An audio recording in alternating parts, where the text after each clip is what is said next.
this will just be a nice, relaxing project for you to do. Sometimes we do projects that have a lot of painting. I always call them, we have the painterly projects and we have the craftier projects. And so this one tonight is just a play night. So whenever you're doing it, I hope you'll have fun. For those of you who are here in the classroom tonight, thank you for coming. And I know that we'll have fun. And as we were just chatting before we started, feel free to, just make these your own. Change up your colors, change up the designs, change up the wording, anything that just strikes you while we're going through it. I provided templates for each of the ones that I have done, but no painting instructions, because I just want you guys to do, I don't want you to be tied down to them. Although I'm going to go step by step and tell you how I did each of them. So you'll have that through the video. I don't know if any of you remember the artist. She went by the name Ladybug, and her name was Jan McGraw. McGraw or McCraw? Now I'm second guessing myself, but she started out. Do you remember her? She started out as a Hallmark artist, and she did a crossover into the toll painting world. And in the very early days of Toll Town, I would have a lot of guest teachers in, and I sort of just bumped into her very early on, and she loved the concept of what we were doing. So she would come and do guest classes. The whole idea of an e-packet and listing specific colors, she couldn't wrap her mind around why you would want to be tied down to a bottle of paint. She's like, this is blue, this is pink, this is red. Use what you have, use what makes you happy. If you want it darker, mix it a little darker. If you want it, she was just so carefree about it. And I loved that about her, because she was always trying to get people to relax and not feel like you had to make a run to the store if you had, yellow ochre, but you didn't have moon yellow, or, if you had two colors that are really close, and people are sometimes afraid to let go of the bottle even if there's something close. So she was a really big advocate of that, and I loved it. So I'm going to tell you what I did, and you feel free to go with a totally different color scheme or follow along whatever you would like to do. Okay. And as we're working, just let's be really relaxed tonight. And if you want to show something you've done, just speak up and I'll share the spotlight so you can show, a direction that you're going or whatever. I didn't even really give any prep for this. So the first thing that we are going to do is a light coat of matte medium on our papers, and it's going to dry quickly. And while that's drying, we'll start to work on the cards, and that way everything's going to just flow together as we go. Okay. So let me grab my little baggie. One other thing I didn't want to forget to point out right from the beginning is, and this could have waited till after we prepped it, but your little bingo papers that are in your kit, at least one of them has a 14 on it. So if you're going to make this card, we use bingo paper for the background, and you'll just want to use the paper that doesn't have the 14 so you can preserve the 14. And if you're lucky enough to have a 14 on two papers, then maybe snip your other one, and you might want to use your other 14 somewhere else for February 14th. So I'm going to move all of these off to the side. We have plenty of paper, so there's lots of room for creativity. You had the template for the little envelope in your kit, and I was going to show you, I did one out of white paper, which I already have moved off. Well, I can show you the original one I tinted with the cotton candy pink. And then I did a white one when I was just kind of playing around. I did a white one that I put music paper on just the flaps. And you can fold your flaps either way if you want it to be kind of longer. I mean, the width is the same, but it has the appearance of being more narrow when you turn it one way versus the larger. One flap's just a little bit larger. So you can kind of play around with that. And then I did one out of paper. So just to throw some ideas at you. So the first thing that we're going to do is get out our trusty matte medium. And we're just going to put a light coat on all of the papers, but not the card yet, okay? Okay. I was using my matte medium earlier, so as always happens to me, I'm starting out with a plug.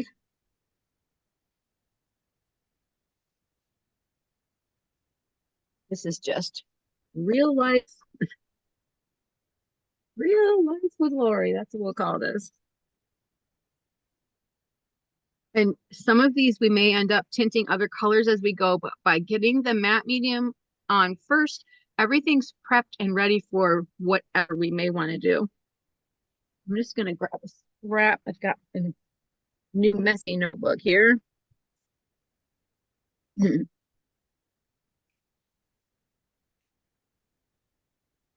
Away. One of my daughter's old assignment notebooks from last year. Recycling at its best. Oh. So just a very light coat. And remember, if your paper starts to curl, some of the thin papers will, it'll relax in just a second. You can weight it down with a bottle of paint or something if you want to, but it will, if you just give it a second, it will relax again as that moisture kind of absorbs and then starts to dry out in the paper.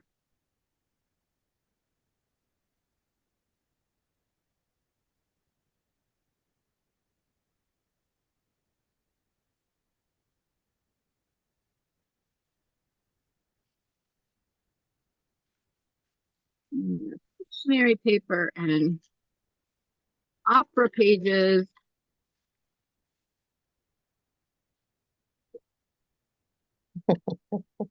So there's 3 cards and then a postcard I threw in as another surface. You could, I'm just throwing out ideas at you, okay? You could trace around a card and get 2 more card size pieces out of a postcard if you want to do that. Or you could create a postcard size Valentine, which is what my original thought was. And it just occurred to me afterwards, well, you could cut these up and have more cards.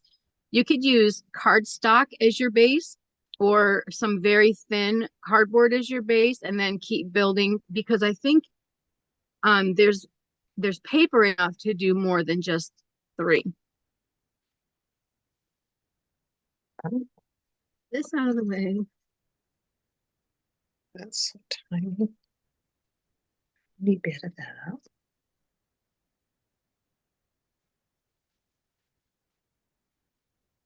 I was kicking myself after I had everything all bagged up, and I'm really kind of anxious for Lynn and Kim to see their maps, to see if anyone, I didn't even pay attention to what map sections I was cutting up for this, tearing up. But when I was packing the kits, I noticed I had a couple of sections that were Albany area where they are. And I have never, this is going into the 5th year of this, I have never like purposely sent somebody a certain paper, although I have had time and time again where people have said, you know, this, I got a map and my mom's hometown is here, or you know, my grandmother's name is on this book page or whatever. It has happened so many times. But this time I thought I'm going to pull those to the side and send those packets to Lynn and Kim. And then as I was putting everything together, I totally forgot that I had thought about doing that. And so before I knew it, and it's almost like I could remember, oh, what are these 2 off to the side? I've got 2 more over here, and just putting them back into my pile. And then once I had everything all sealed up and ready to go, all of a sudden it popped into my brain. I was, oh, Lori.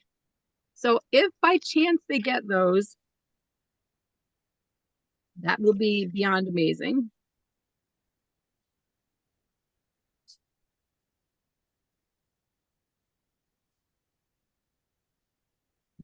Is this map from a atlas? It is, yeah. So I've got a really old atlas. I'll go have to look and find Utah and go cut that out. Yes. Great idea. Yeah. So fun. In our living room, I have a frame I got at a store. It's wood and old kind of rustic, which of course I love.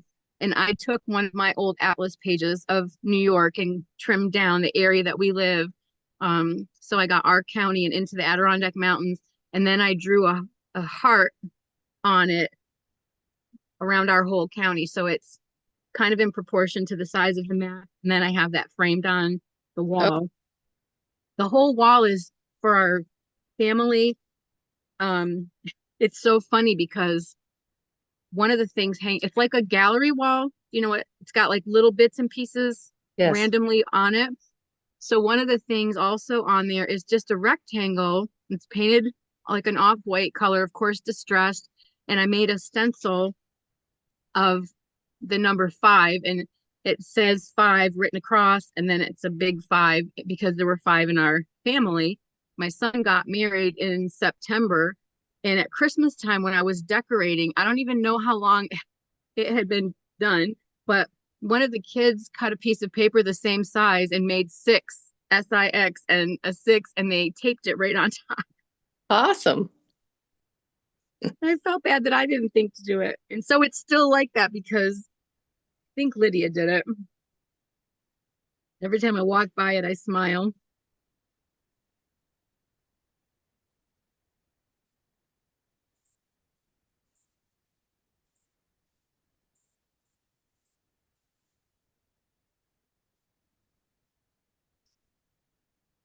Mhm.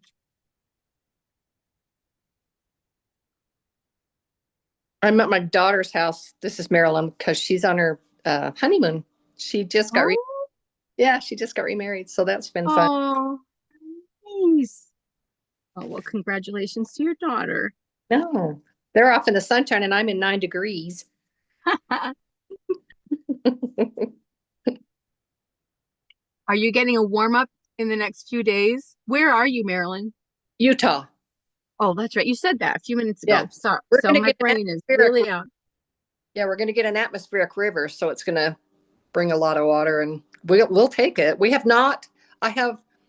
You could not. We haven't had to really shovel at all this Oh, winter, which is very unusual. It has snowed down here in the valley, but only a wisp, and then it really dumps in the mountains, which I'll take.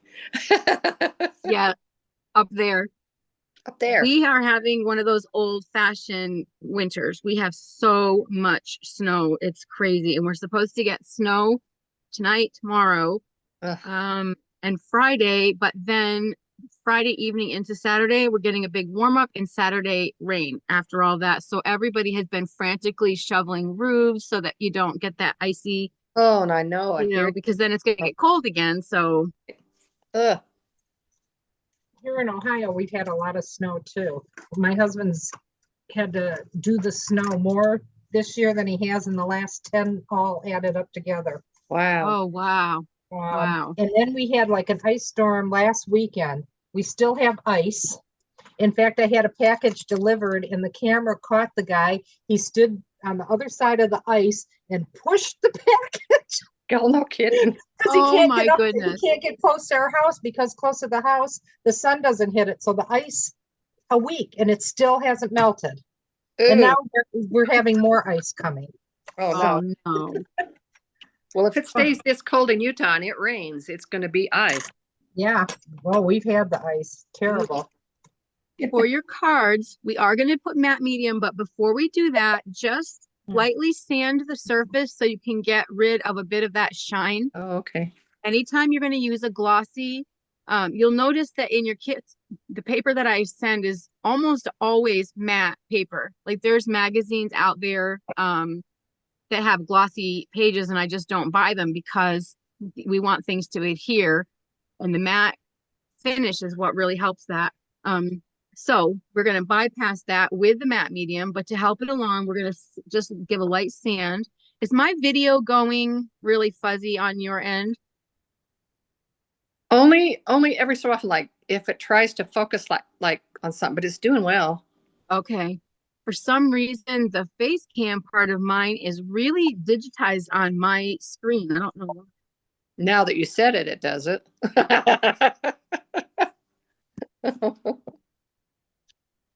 Well, as long as our sound stays clear, Yeah, we we're can good. see I'm it. waiting for the day when I can say, oh, you guys, we have good internet at last.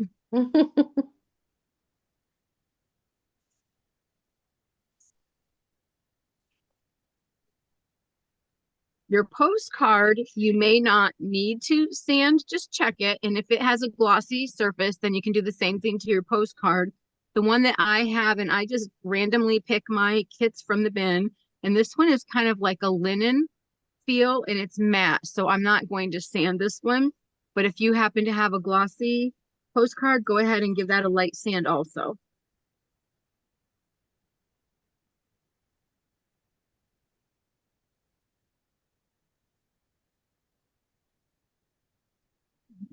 Rid of all this mess.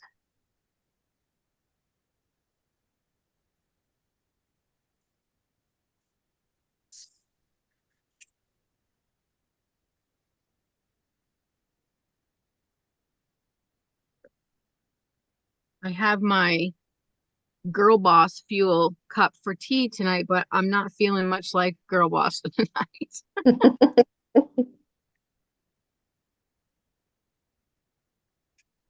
I love my teacups and I use certain ones. So when I have to really get a lot of work done, or if I've got a paperwork day or something like that, that's the cup I always grab. Motivation. I used to have the grandkids come to my house after school because the school was closer to my house. And when I was coming home from work, usually their grandfather was home first, and he'd say, "Here comes the boss." So that's on my cup, the boss.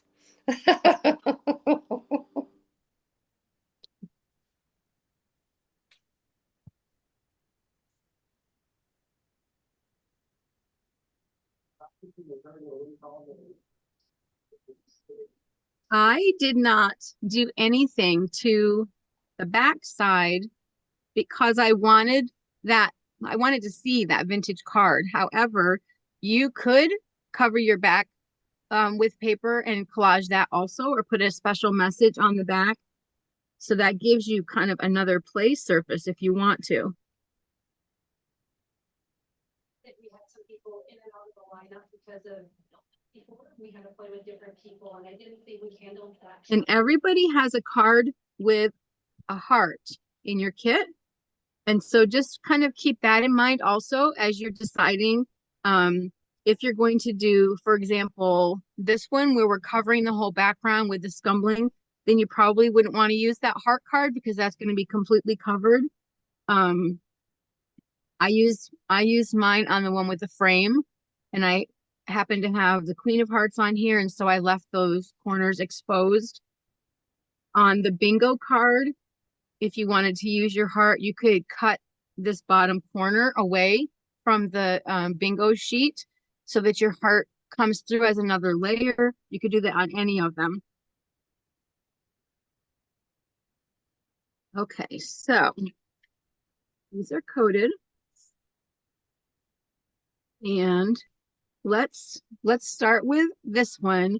I really debated on the best way to do this because I know everybody might not be doing all of them. So I'm may bounce around a little bit, and if you don't like it that way, just let me know, okay? I want this to be a relaxing night, and so I don't want to stress you out by jumping all over the place if that's not what you want to do. But my thought is we could get the bingo paper down on this one and then set it aside so that that has a chance to dry. And then we could do our scumbling or anything else that maybe has background papers, and then do the scumbling, and then we'll be able to come back and start building. Okay. So you just tell me if you want to slow down and go one by one, or if it's working out okay. So this is where I think we'll start. And we're going to use one of the bingo papers.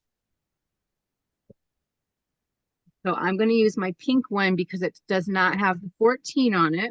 And I turned my card this way so that I could have the word bingo going up the side, although a lot of it gets covered, but that's the fun of this when we have all these layers. And we always say the more you look, the more there is to see. So that's how I positioned mine. That doesn't mean that you have to do it that way. You might like the word free on your edge, and you might, go this way. You can position however. you like. So I think I'm going to use this card, and the card kind of, it kind of warps a little bit with the matte medium, but we're just going to give it a little bend gently back in place. You can go on your desktop and kind of go over the corner of your desk. You know what I mean by that? Let me put this out here. If you just bring it over a straight surface, then whoops, I went the wrong way. No, that is how I want to do it. You can get your curl out that way and straighten it up.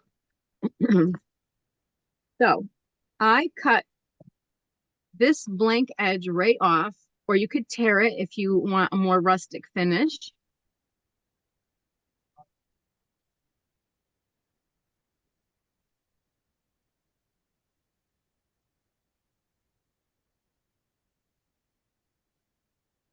And the same thing, you can get rid of this pink edge on the bottom so that you have your numbers flat. That's what I did. Or if you like the pink as a border, you can leave that on. I folded mine to get rid of that edge. Absolutely no wrong to be done in anything you decide to do tonight, which is fun.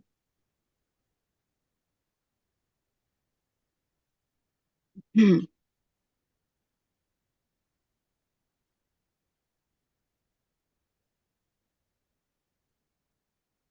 think my medicine is starting to kick in, which is a relief. I took Mucinex. I hate that stuff. Is there anything that tastes worse than that? I always know I'm desperate when I grab that.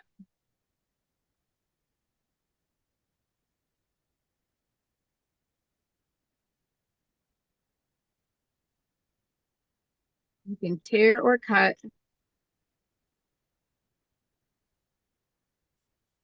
So I'm placing mine with the bingo down. And then I'm just, whoop, my camera went fuzzy. Let me wait a second. So I'm just going right over the edge. Let me turn it upside down this way. Just folding it right across that top edge. Instead of measuring, just let your card be your measure. And then refold and tear or cut. And then we'll adhere that right down with matte medium.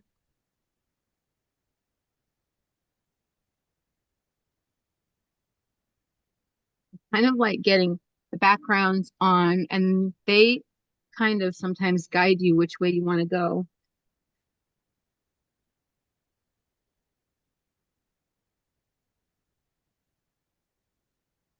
So I'm going to put light coat of matte medium down on the card and a light coat on the back of the paper. So we have two wet surfaces coming together.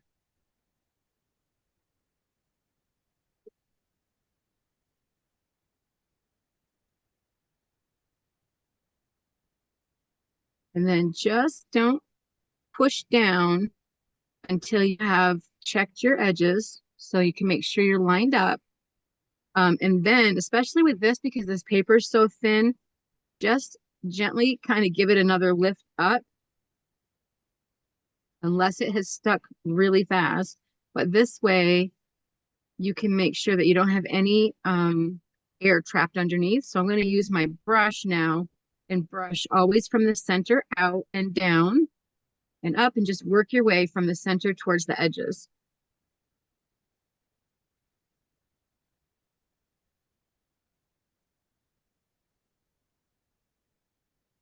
And then as a double check, I always rub over it lightly with my fingertip because you really get a good feel that way. You can tell, see, I just felt the little air pocket right there.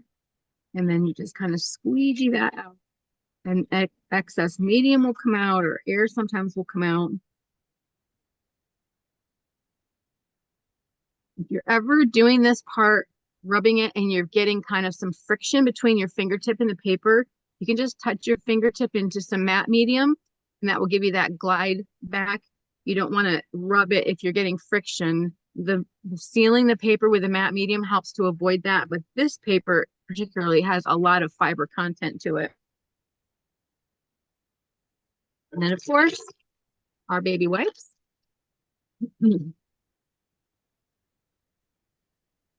As an attempt to keep our fingers from getting too sticky. We have a little corner here that did not stick down.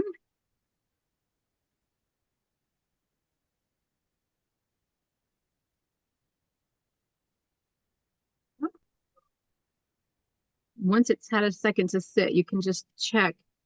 This paper is very absorbent. It may need a little touch on your edges.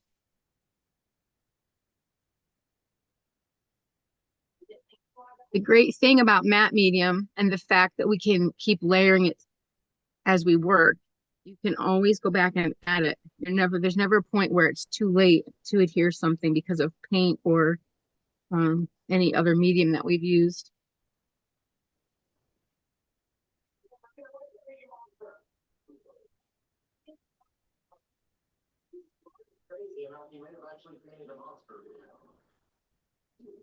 Shoo, be off! What the hell is going on?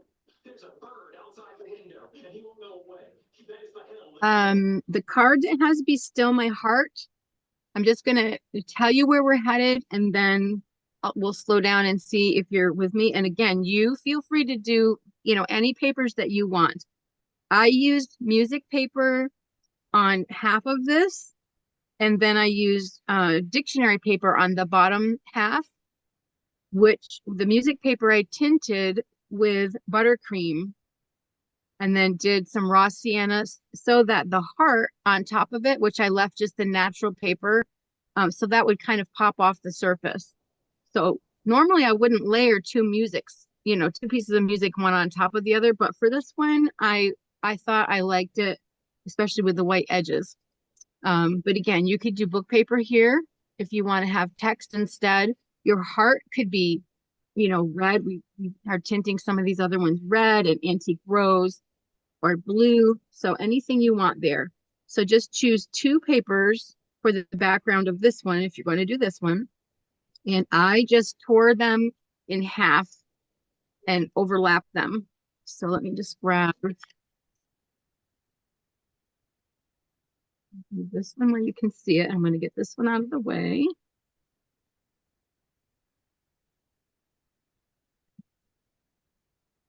And since this is the top half, I'm going to come to the top. As you know, I love to have the signature, the music signature in here. I don't care about the title for mine, so I'm going below the title. Again, totally up to you. Especially if you have a nice title. Some people had Madam Butterfly. You might have one that you like. No, fine. What if he said? We only need to cover half, so I'm just gonna go generally to the halfway point there. It's the best. When winter season hits, I'm gonna give myself just a little mark, a little fold mark, so I know where I want to fold the end.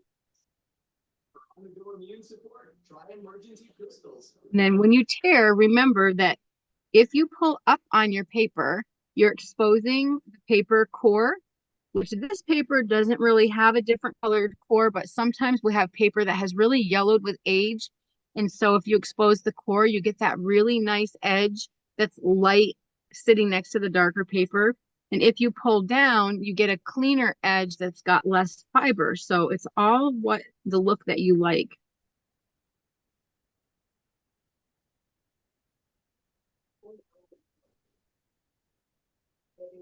I'm letting mine be kind of rustic. I'm not taking too much care here. And I went over far enough that I could get rid of this extra page border here, which you might want to hang on to for putting words on. So I was going to mention that the tissue transfer in this kit has got tons of phrases. So as you remove page borders, hang on to those, and they make really great backgrounds for your lettering to go on. Like on this one that says Love Never Fails, this is a piece of page border. But also, if you printed the little template packet, I guess we'll call it, that I put up in the group, I put the words in there also. So if you printed that, you could cut those apart and you could collage just your copy paper. So that gives you extra, an extra supply of words, and you could use those as is without having to back them on anything. So some other options. So I'm going to keep all these little pieces that I'm tearing off in a pile. This is going to be my top half. And I'm going to use the very fine print for my bottom, mostly because we're going to use this ticket, which has really big print. And so it's fun to have that contrast. And I didn't check my words. I only prepped one side. I didn't check to see if I had good words on one side. I always do that. Excuse me. So I don't think I have it. Let me see on this side.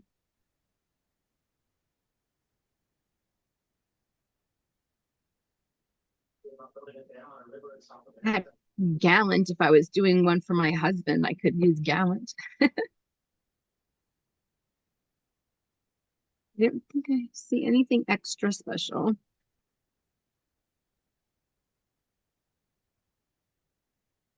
The bottom, we're going to do the either stenciling, or I actually laid down my stencil and used my pigment pen and made it an inky. I made inky marks mostly to tie it in with this one because we outlined this one with the pen. So I liked the pen on here. And I'm saying all that because whatever's down here in the bottom is going to basically be covered up if you decide to do yours this way. So as I looked at mine, I thought, oh, maybe it would be fun to have this along my baseline, but then I remembered that that's going to be covered anyway. So I think I'm going to go to a different part of my paper.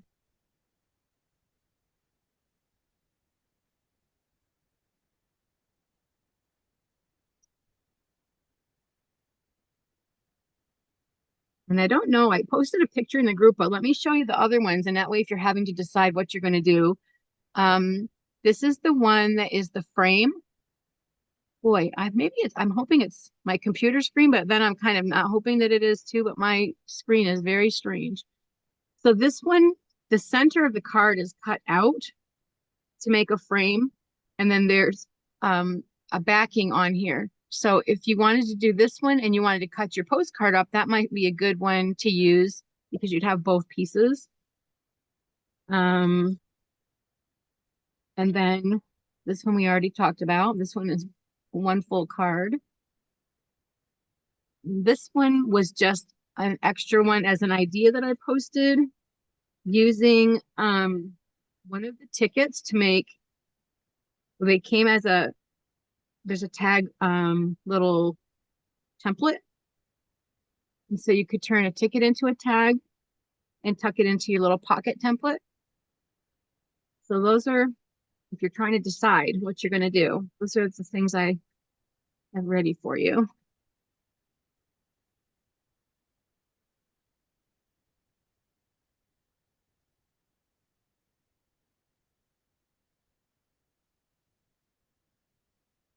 Now on this one, it's okay if our papers overlap. So I'm just kind of generally going to the center, and wherever they hit, they hit. Not going to be fussy about it.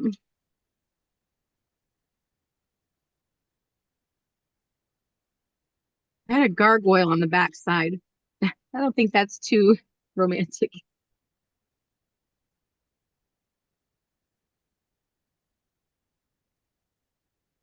When my husband brought home my computer, he said, happy birthday, or happy Valentine's Day, happy birthday, happy anniversary, happy Christmas.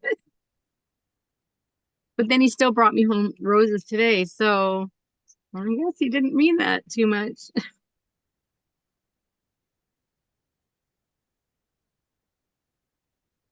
So again, matte medium on the surface of the card on the back side of the paper.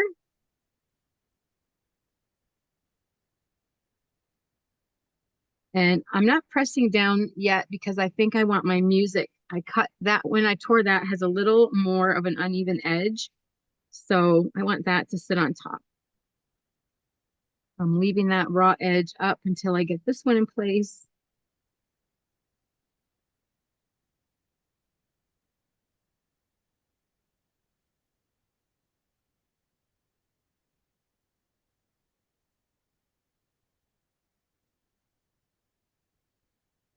Oh, look, gallantry ended up right on the bottom of this one. Maybe it was meant to be.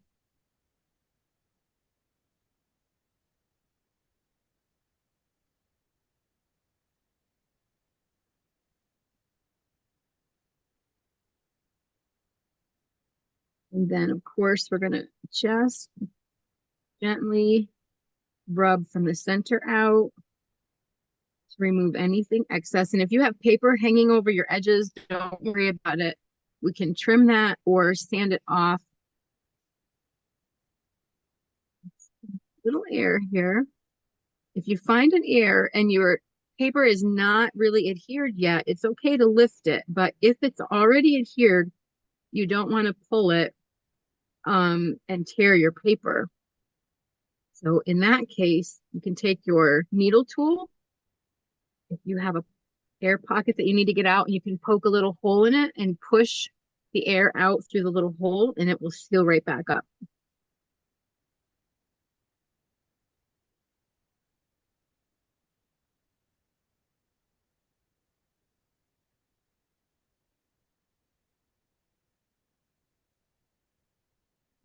Name that one again.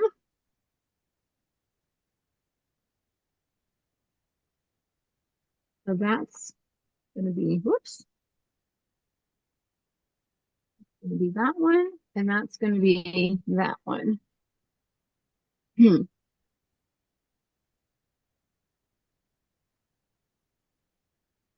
going to disappear for 1 second.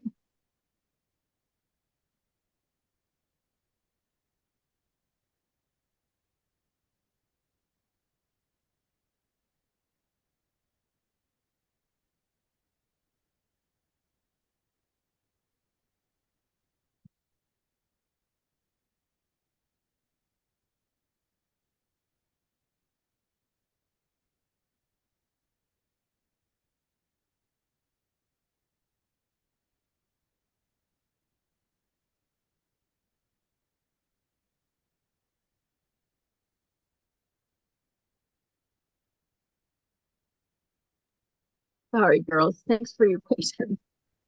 I'm trying to spare you.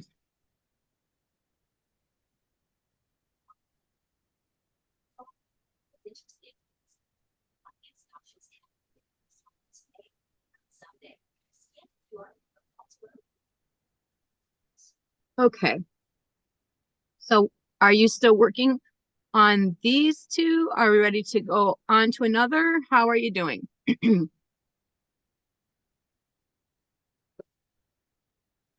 I'm just watching tonight, this Marilyn, since I'm at my daughter's. Oh, okay. Carol and Barb, how? Well, I I'm didn't. caught up. Just, Okay. just keep going. You didn't have to wait on me for anything. Nor me. Okay. Okay, so I'm just gonna keep right on going through them. If you need if you need to see something again, just ask, okay? Okay, so I'm gonna set these two to the sides. So this one's basic. We just did the music on the top, the dictionary on the bottom for now. You can see we're gonna be tinting it and adding all of our good layers on as we go. So let's look at, let me see. This is mostly paper too. So let's look at this one. And I'm gonna do this one with my postcards, since you guys have this in your kit. And if you want to use the two pieces for that, that's an option. Like I said, if you wanted to do this as a card alone, you could do that. And I think this would be fun if you did a frame like off to the side and then a message here, or even on the back. If you had a message that you were going to write to someone, you could do a little embellishing on the back and then collage the front and actually use this. I think I gave everybody blank backs, so that if you wanted to use it, do a message. But for tonight, since I know you only have 3 cards, so let's go ahead and cut this up as if it's another card, okay? Got 4. So There's something else. I'm just gonna trace around. Really, it's just the same size, so you just would need to round your edges.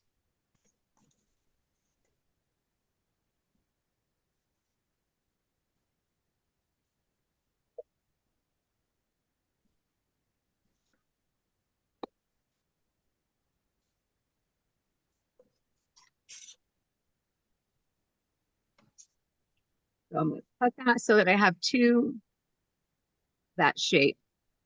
Get this one out of the way again. And let's see what my backs are like. Okay, so on the very back, which I tucked that behind my butterfly, but I kept it loose. So this is just, this is dictionary paper on mine, not that it matters. You have 2 pages of dictionary, 2 pages of the opera. Great operas. I hope you have some nice love words in your operas. I had fun looking through there. And then you have the music, so you can choose whatever you want. I put my lettering on a heavier piece of almost like vellum and let that be free because the butterfly is kind of free. So it made a lot of extra dimension, but you could just put your transfer right directly on the back side of this card, and that when the frame itself would really show out a lot more. So this is base coated with buttermilk, the back section. So I'm going to do that real quick.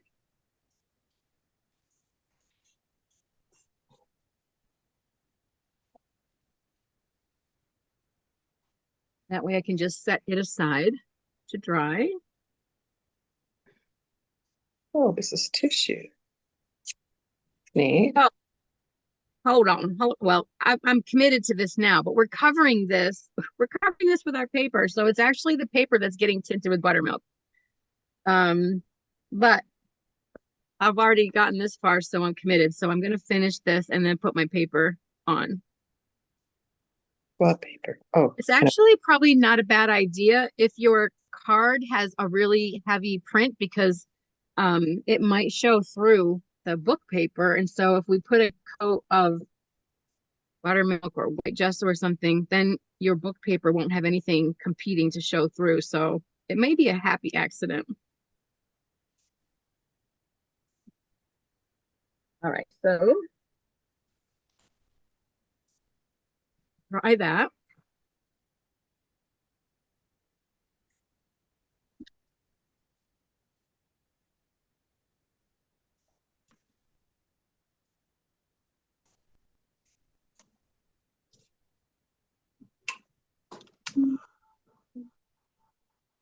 And I think I will do book paper here.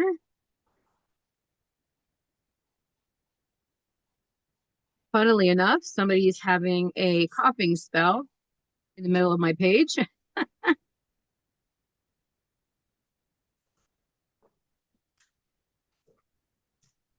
Poor lady, they're lowering her back to bed.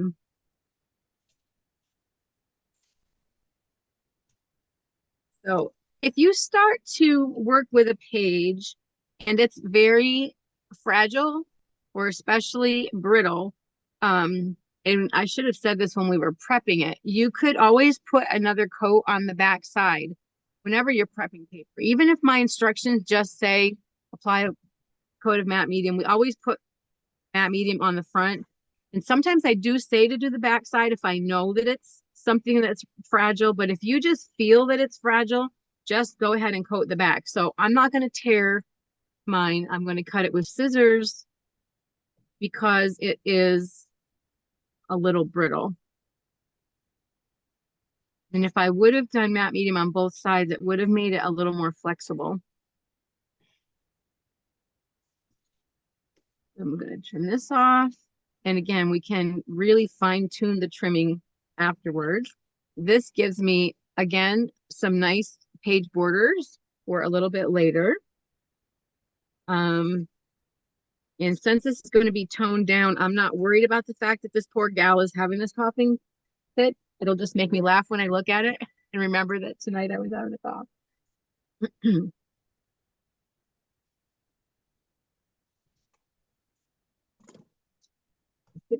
Oh no, somebody's making the ultimate sacrifice on the back. Didn't I say I hoped you had some good love words? I do not. Let's stick with the coughing.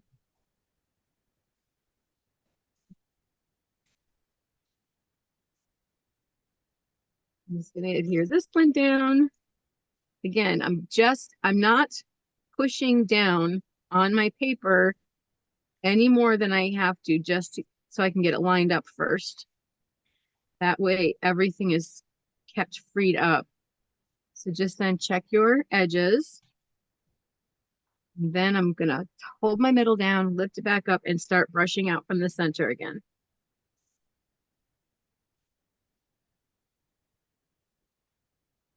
And this happens a lot, especially on these card surfaces that you are brushing, and the middle lays down nicely, but the edges are still kind of standing up. So just add a little more matte medium. Sometimes the paper is extra absorbent.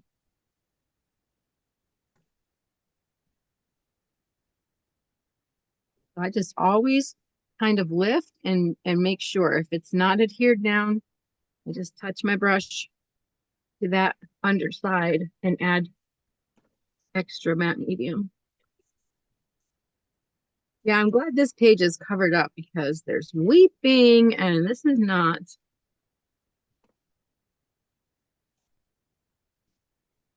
This is a good one to hide in the background.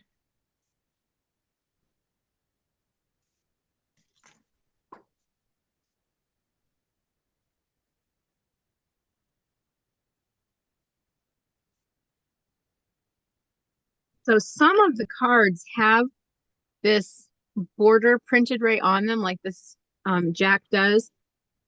The ace doesn't. The card that I used was a queen and it had the border. And so I used the border as my guide and I just cut right on that. I used an X-Acto knife. So let's measure this to see how wide. This is a smidge more. Let's see, we're gonna have to do this in eighths.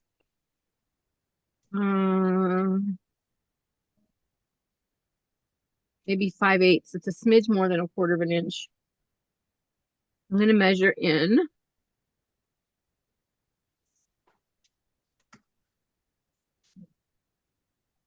So I can get a cut line here. So I'm going to the quarter inch and then I'm just coming over one more.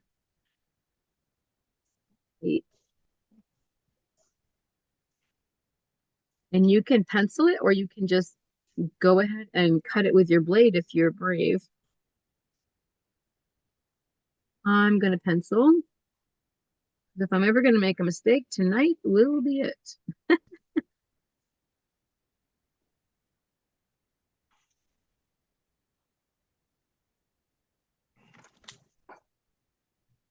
And you also could just eyeball it and be totally free. That's the real no stress.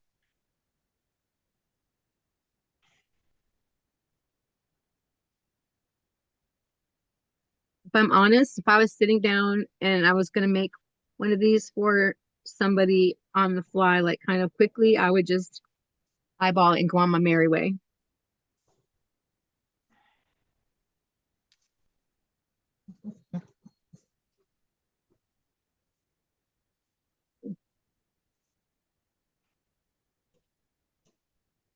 This is fun because we're working on this narrow edge, but you'd be surprised what you can fit on that little narrow edge. So on mine, I was able to fit one line of sheet music.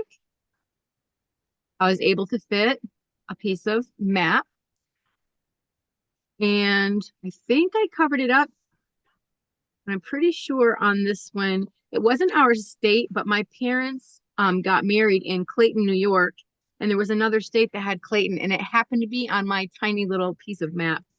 And then the stamp, I put the 4 cents in my border, and then I put the top part in my border. And then one of the pages had a number on it. It was like an ad that happened to be on the back side of mine, and I used that in my border. So just look for the tiny details, especially in your music. A lot of times there's things that are unexpected. There's numbers, there's music notes sometimes, or notations that are kind of fun. And on your map paper, some of you I made sure to give everybody one that had a really good section of roads, but the back might have a key or another section that has bigger. So just look and see, look everywhere to see where you might have little bits of goodness. The bingo cards have these not sure, like serial numbers on the top. So that might be fun to put in your border. So just see what you've got. Oh, and the key on the bottom of the dictionary paper is really narrow. So that might be fun to put in your border. So just kind of look and see what you have.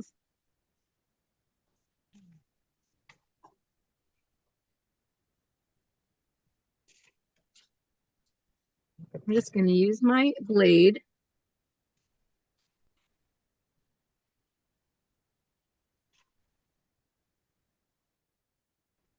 Cut that border off, or I'm cutting the inside out actually. I didn't get that one all the way up.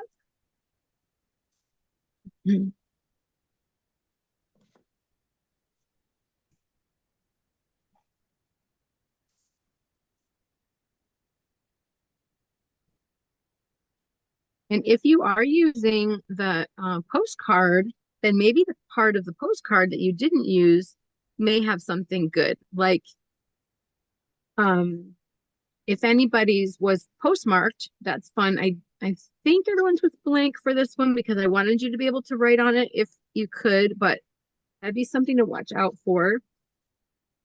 Look at the back of my discarded piece and see if I have anything interesting.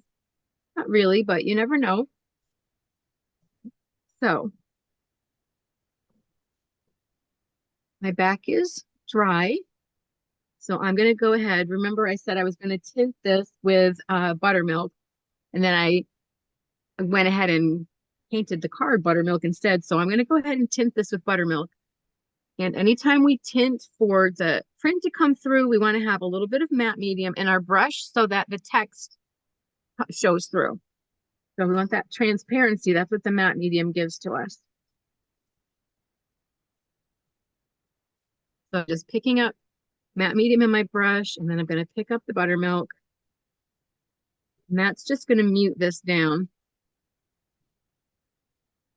And if you happen to have things on your page that are not, like if I use the other side and it had somebody being the ultimate sacrifice, I would take my fingertip, brush into buttermilk, and I would just kind of scumble over that. So you can mask anything that you want to cover. If you have a nice word that you want to highlight, then when you put your buttermilk on, you could leave that part uncovered with paint so it's not muted, and that would make it be more highlighted.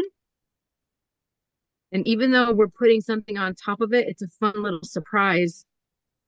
Somebody inspects it.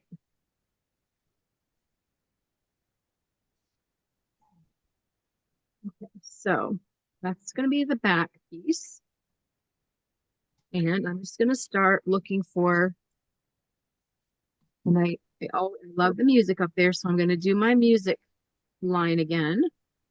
I'm going to have to jump off and catch the rest of the replay. We're going to dinner. This is Marilyn. Oh, okay. Well, enjoy your dinner. Thank you. Thanks so much. Thanks for popping in. Bye. Good night.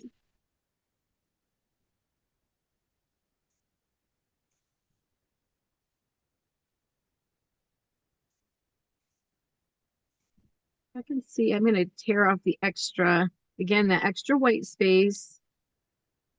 So when I did this originally, this was my card that had the heart. And so I brought my music over to where the queen and the heart. But since I'm using postcard this time, I'm going to take it right to the edge.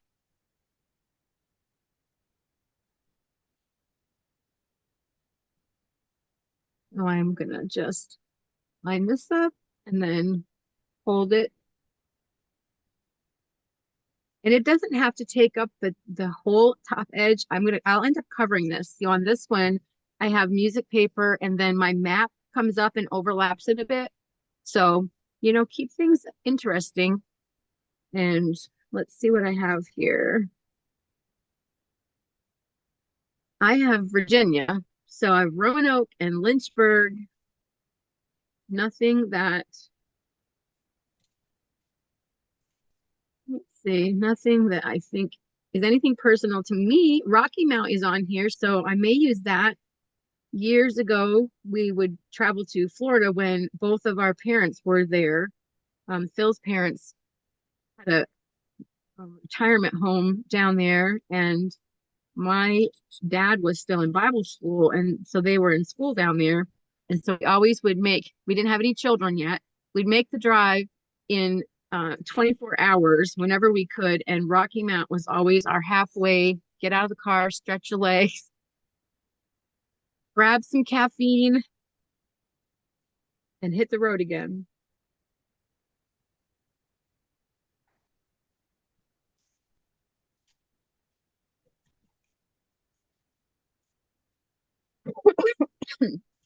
Excuse me.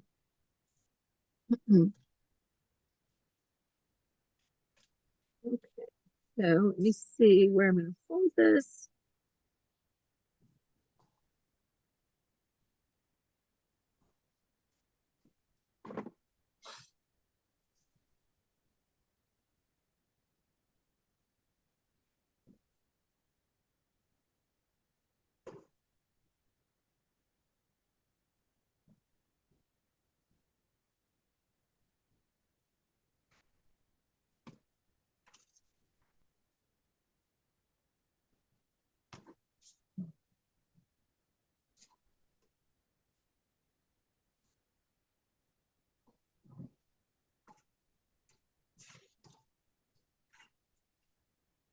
I had a few states on here. So is Rocky Mount actually is it North Carolina? My brain is on vacation tonight. Rocky Mount, what? Help me, someone.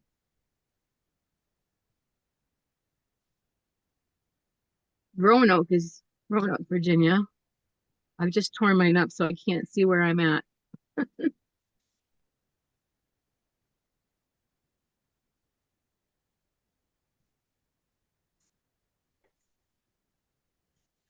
Lynchburg, Virginia. Let me match it back up. Oh, it's Virginia. I wasn't crazy. Maybe.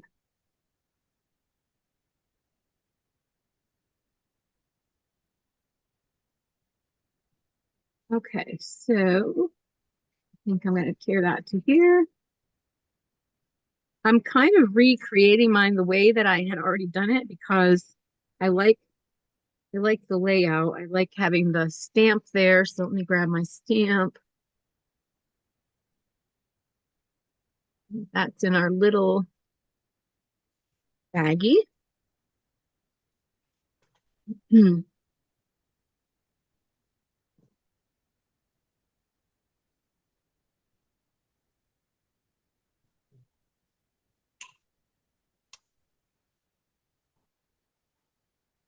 So again, I'm just going to lay that on and then use my edge to guide the fold.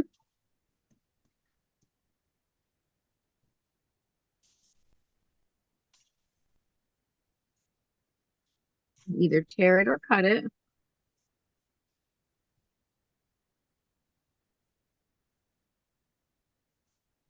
I have this down here, working my way around.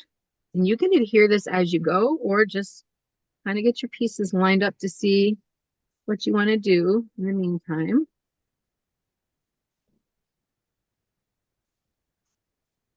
And I have map on the other side of mine. I'm going to use my leftover piece for that.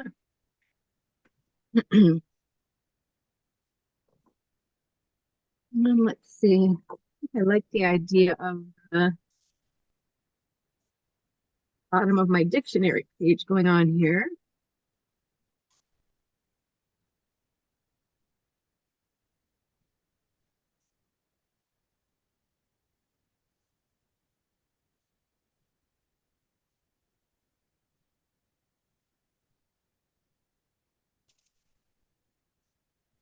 Put my paint right on my notebook so I keep getting my finger in it. That would have been such a great idea.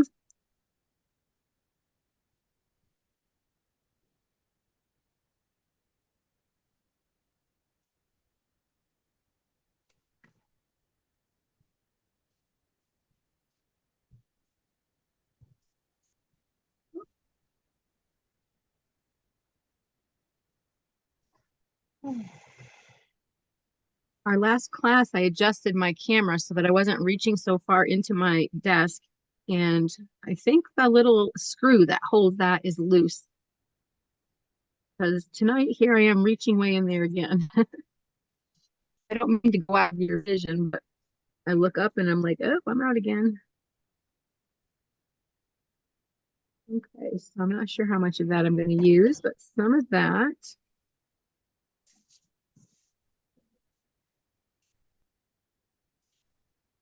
So just building my way around the frame. Looking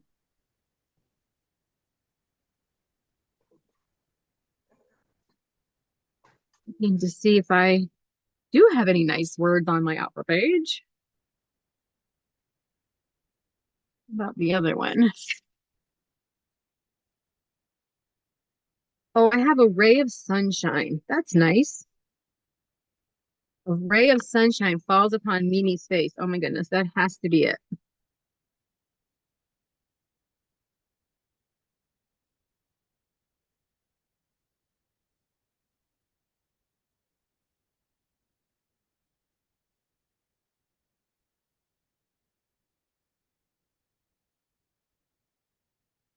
Okay, I want that whole line. So let's see.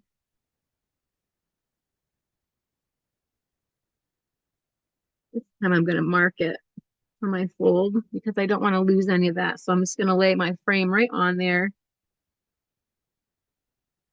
And it pretty much lines, look at that, it lines right up with the bottom of that row of text. So that's nice.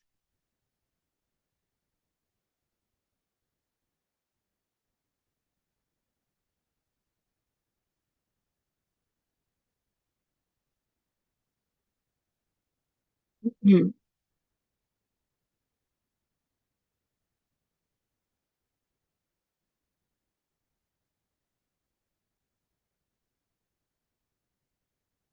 I'm going to put this all the way up the side. And then this one has some scumbling on the edge.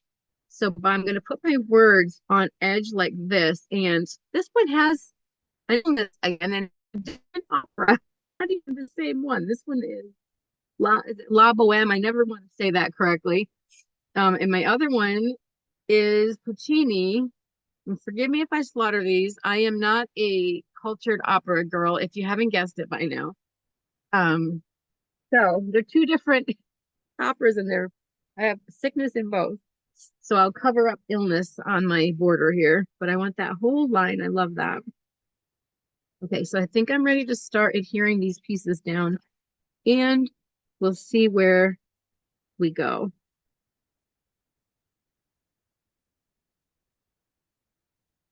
I'm going to just use a small brush for this border.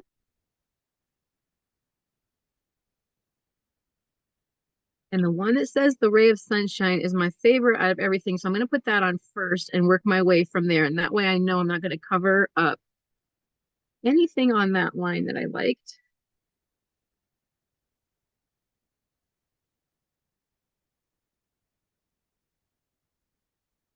And I've been taking my page borders off, but this time I'm leaving that border on because I'll just cover it with my music. And that way all the words I want will fit on the bottom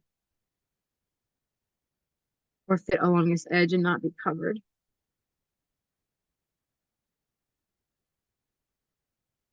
So again, just line everything up before you start to adhere.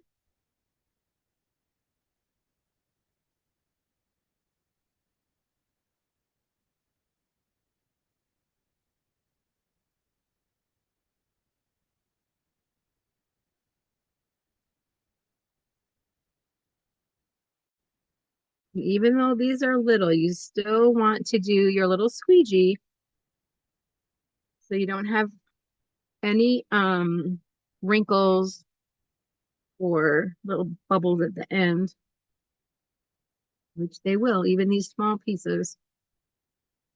Okay, now my music.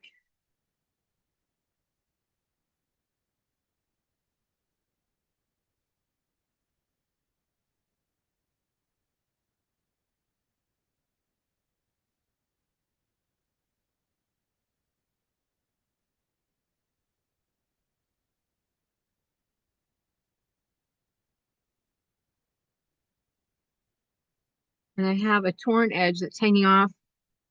And I'll just, you can see it there. I'll just trim that at the end.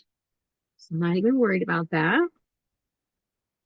And then I was going to do my map next.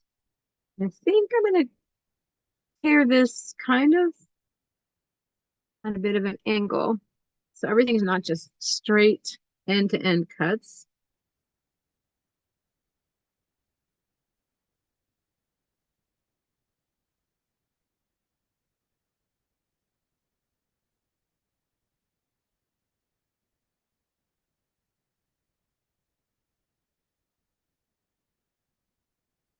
Some of these are very, very absorbent, and it may be the postcard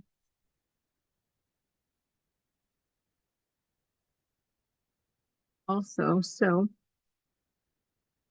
stamps are fun to put on because sometimes when you put your matte medium on, it reactivates the adhesive of the stamp.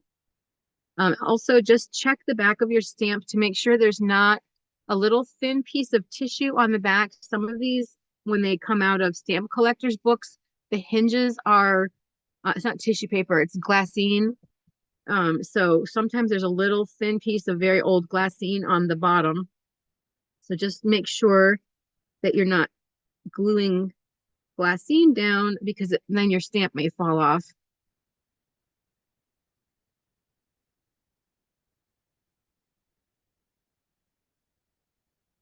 I try to remove that when I'm packing the kits, but never know if one gets by me.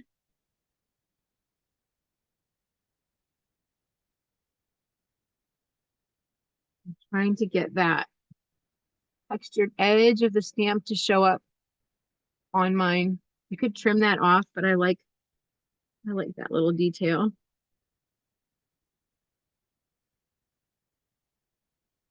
Okay, let's see. I'm going to put the dictionary down at the bottom.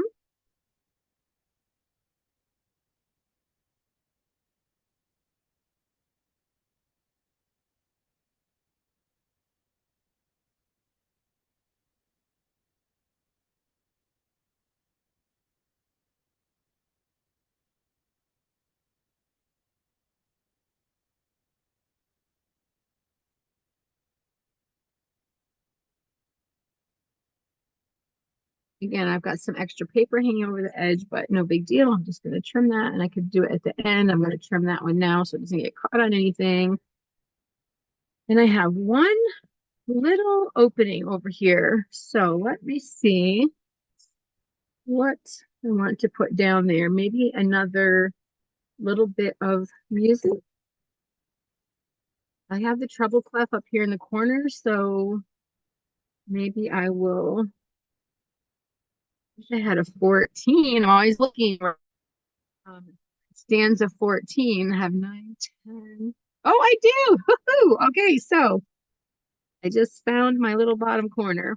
Is anyone but me going to know there's a 14 on there? Probably not, but these are the little things that are fun to look for.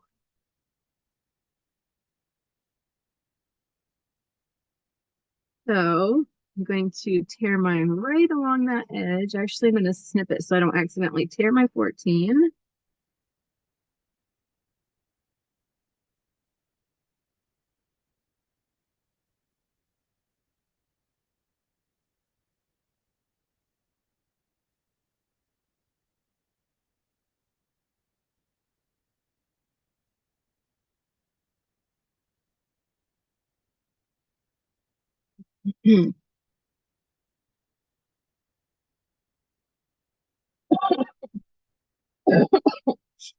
Oh, I'm so sorry, you guys.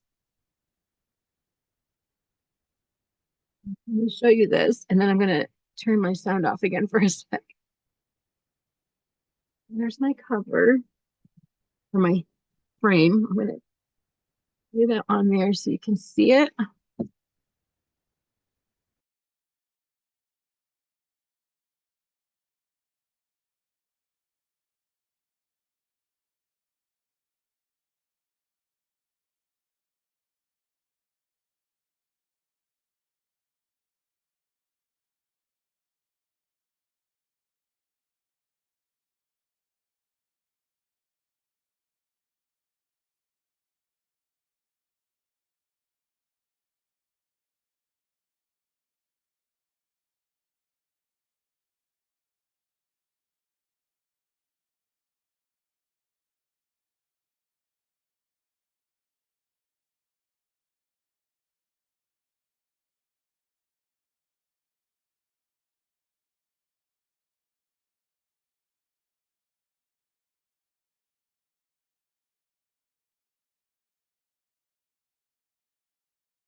Okay, so that's the frame. I'm going to just set this aside.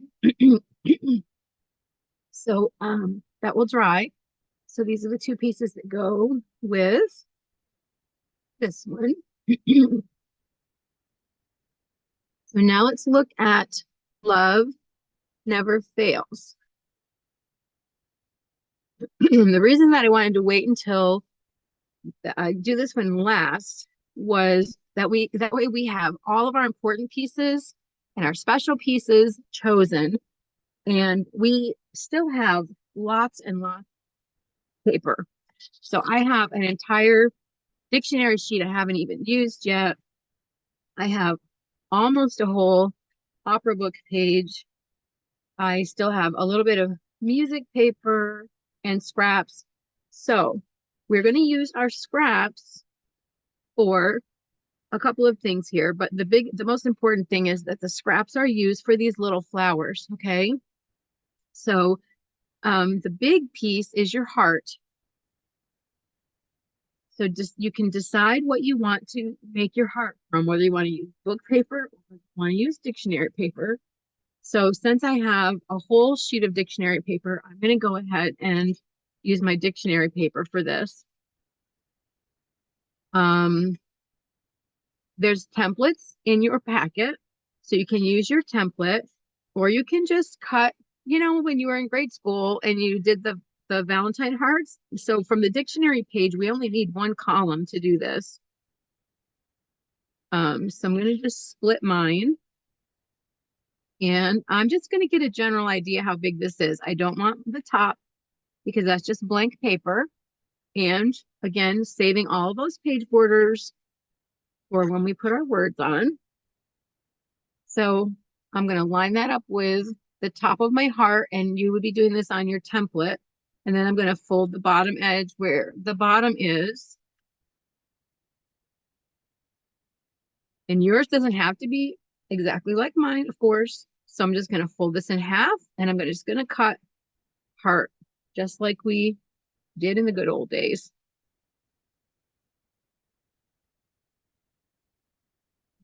I'm working around, and I know I want to pretty much be the length of this, so I'm keeping this bottom corner in my sights so it's long and narrow. And let's see how I did. I'm pretty close, maybe a tiny bit more narrow, but we have all that ink that's going to go on. So I'm going to keep that. And then we have the little flowers. So we're just going to draw circles. And on your template, again, there's the outlines for the flowers are on there. So you can trace onto tracing paper if you want to and transfer it, or you can use coins. You can use a quarter and a dime. If you have a circle template, the idea is that we just want to have them each going a little bit smaller than the other. So instead of cutting first, I'm going to tint sections of paper. So looking at, if you want to do it exactly like mine is, my bottom flower here on the left is Whispering Turquoise, the base. And then I use Whispering Turquoise again as the middle of this one. So I need a piece of scrap big enough for those two circles of Whispering Turquoise. So I'm just going to grab my Whispering Turquoise. And I'm just going to tint a little section big enough for those little circles. My palette paper out here. You just need a drop of paint. Because of course we're going to be using matte medium. It's going to get thinned down. So I just scoop into some matte medium in my brush and just pick that right up, just brush mix it together. And I'm just going to go ahead and do this section up here.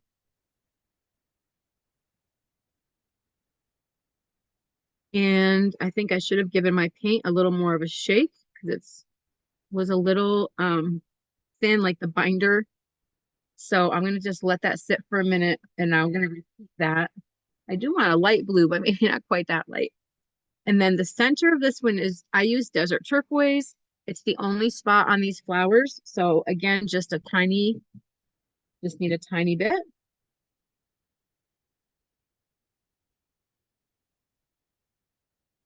Just a little.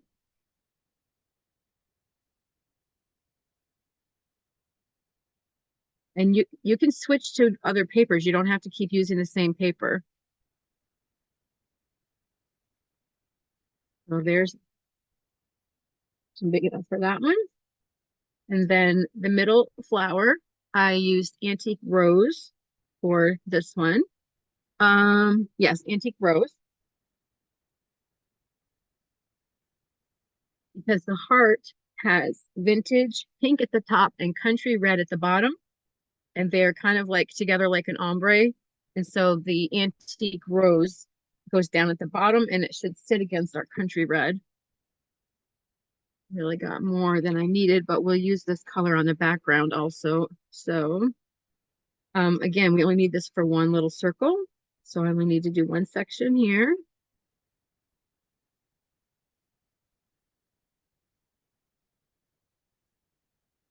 And then little tiny flowers.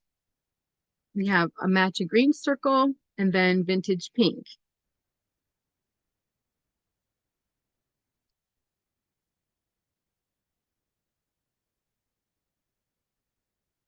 I'm going to go ahead and put both of those out. And just a little bit of matte medium. We're doing only a small spot.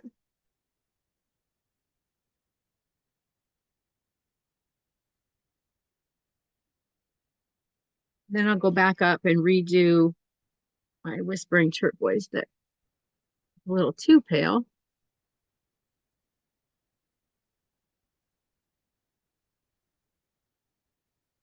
I'm going to give this a good shake.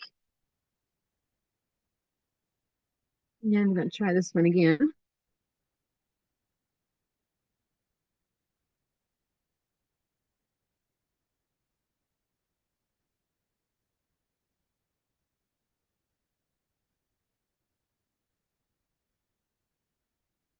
There we go. That's a little better. A lot better.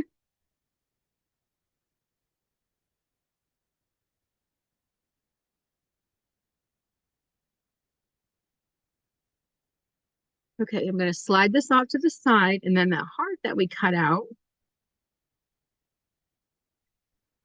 I've got vintage pink out, so I'm going to put just a little bit of country red.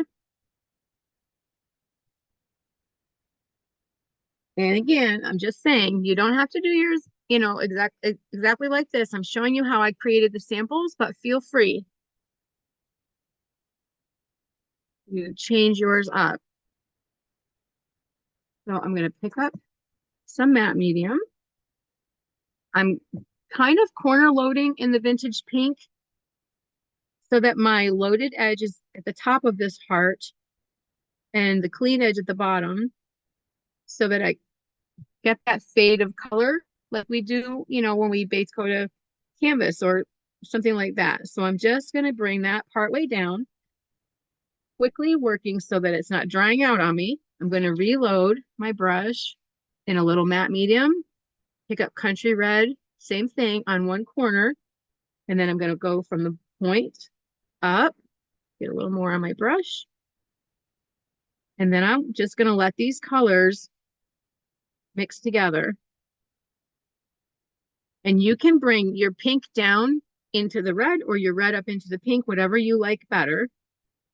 I want mine to be quite red at the bottom because of that antique rose that I know that flower is going to sit down here. So I'm going back to my base and just darkening that up a little bit.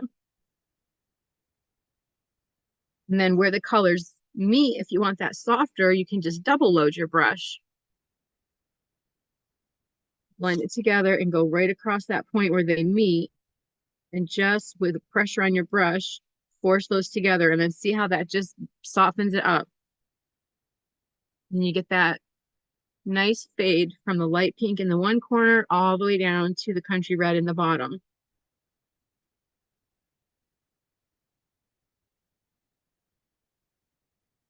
And then while the country red is out, the card that is the bingo card, This one has another heart, and this time, instead of the heart being positioned across the lines of print, I cut this one so the text is going top to bottom, just for something different. Again, no way does it have to be that way. It's just a fun way to mix things up. So I'm going to use the opera paper for that. And I'm going to go ahead and do this one while the paint's out. So I'm going to do the same thing. I'm just going to kind of measure. I'm going to go ahead and tear off that bottom page border again. And mine has an image on the back, so this page works really good for this heart since it's going to be all base coated completely. And that way the dark red hopefully is going to cover that picture. I'm just roughly tearing it to size, and then I'm going to just, again, fold it in half and cut it out. You're welcome to transfer it from your pattern if you want to. I'm going to get my width.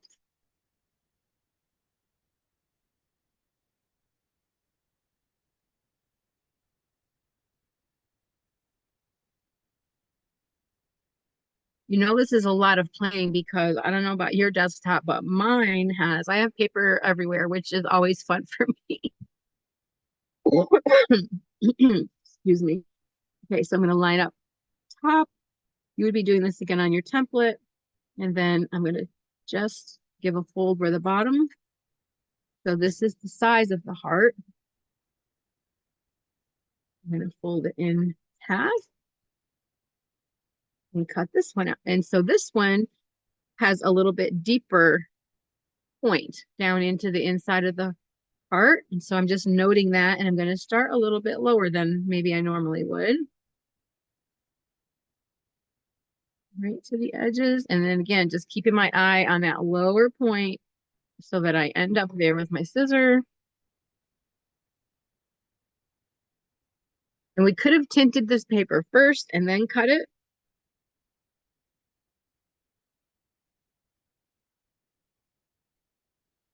But this way we're not tinting anything that we aren't using, and you have all these scraps and you're not committed. I want my color a little bit darker on this one. So I'm not going to go quite as transparent. Country red is a pretty opaque color, but with a tiny bit of matte medium in our brush, it's still not going to give us complete coverage, which is good. I may even do a second coat.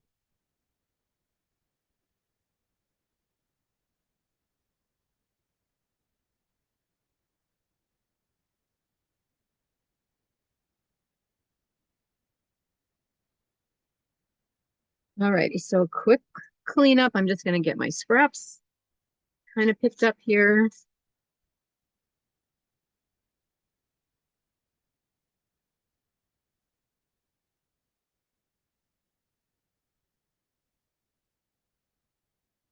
So I don't accidentally do something I will regret.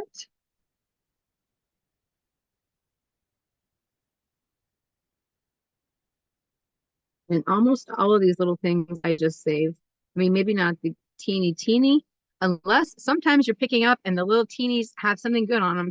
So I do save even small pieces if there's good markings.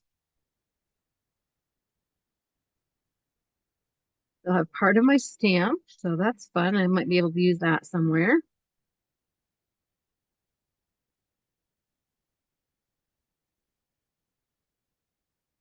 So we're going to go all the way back to the beginning, and this is the card that we started on.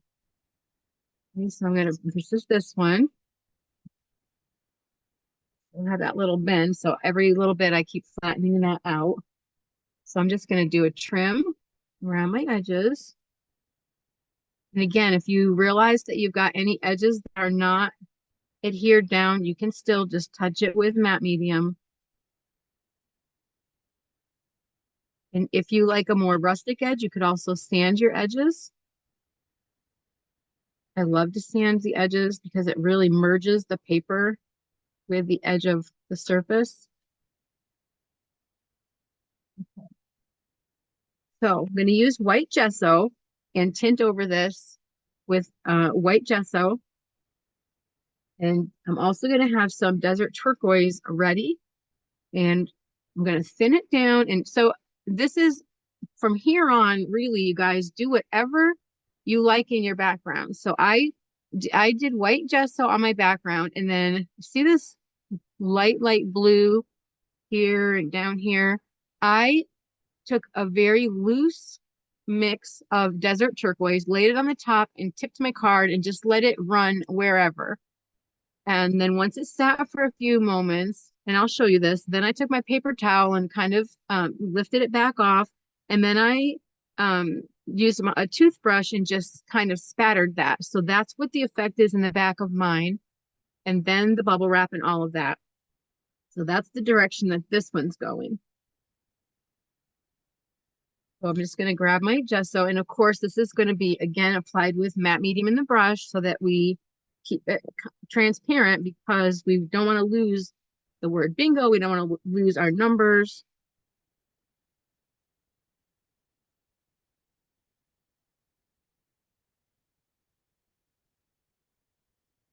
I'm just going to switch to gray palette paper here so it's a little easier to see.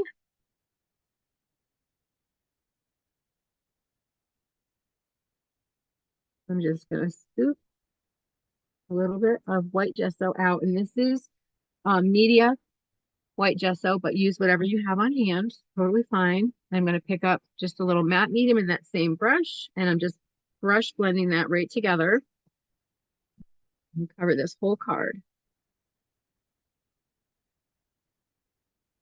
And it's just, we want to mute the print. We don't want to lose anything. So you have to be the judge of where you like it. If it's still, your numbers are really dark and you feel like it's getting too much attention, go over it again. And if it's too heavy, just take your paper towel and lift some of it off, okay? So I'm going to dry this, and I think I'm going to hit mine one more time.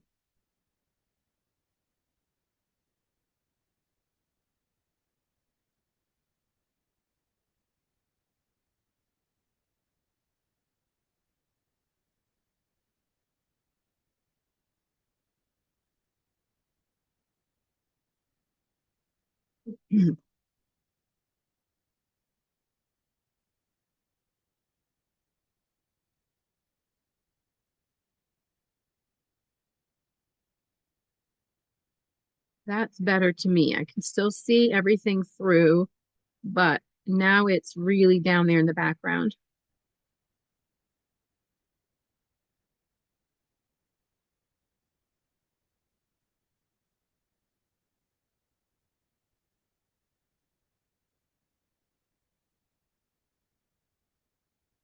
And I do have a little tiny sliver of a piece at the bottom of this that's lifted. I'm not going to take the time to do that now, but I would, and I have a little bit here too. So I still need to touch a little matte medium to my background. Actually, maybe I should do it now, because we're going to put that loose paint on top, and I don't want it to get too saturated. So I will go ahead and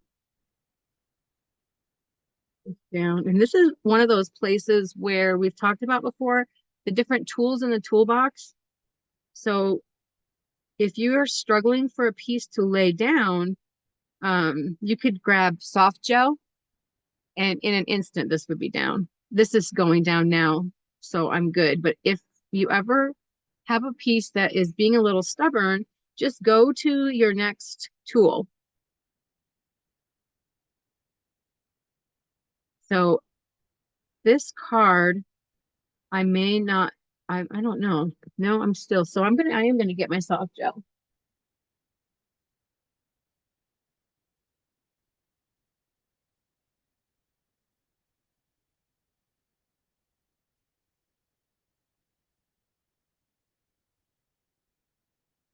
Instead of fighting it,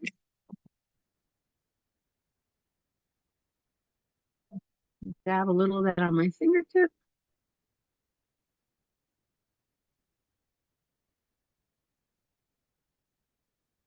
And you know, it's so pasty. not as pasty as the heavy gel, but that in an instant it's down. So sometimes you just got to go with a better product, better tool for the job.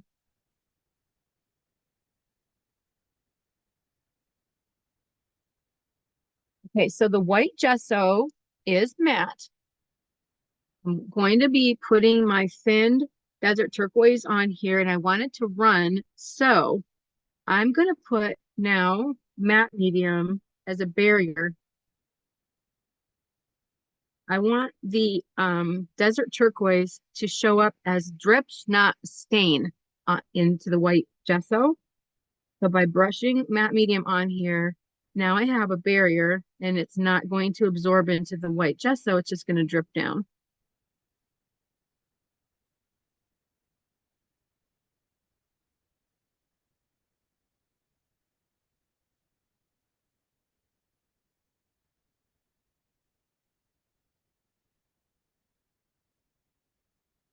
You can also use open water for this if you want to go with something darker. I have open water out. I don't remember, did I put that on the list of colors I used? That's a question I don't know right off the top of my head. Or did I accidentally grab that instead of desert turquoise? That's what it looks like I did. So, yes.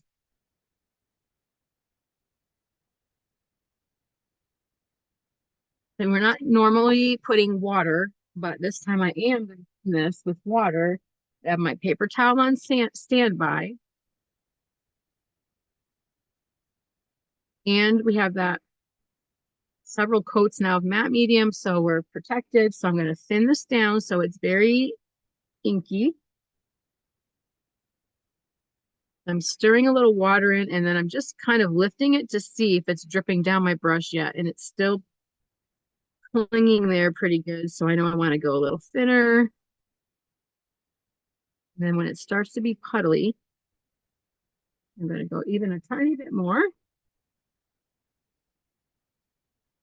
So I'm going to scrape my brush along the top edge of the card and just let it drip. So I'm going to scrape, and I'm keeping it level at first, and then I'll tip it so that it will run. So I'm just getting the paint to collect along this upper edge first, and then I'm going to tip it. And I could have been a little more loose, so I'm going to take water, add a little water to my top edge, help force that to go. Good thing this one's not in a race, isn't it? There it goes.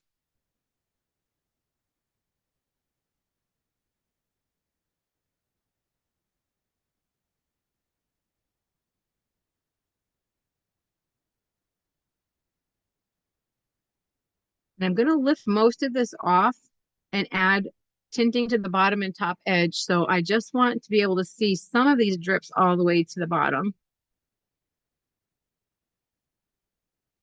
I'm going to take my paper towel and lay it on there and block that back off.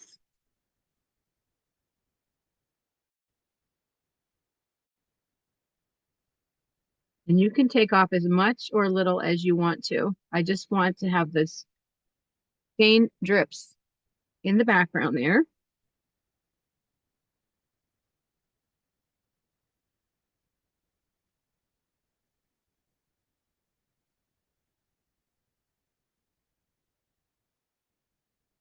If you have inks, this is a really fun place to use your inks. You could do ink dripping instead of using your acrylic paint.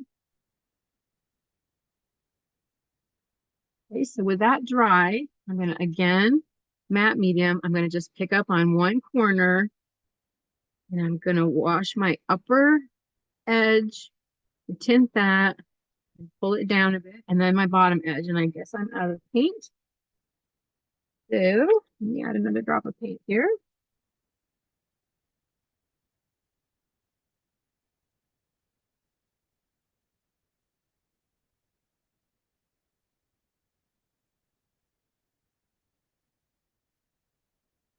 Here we go.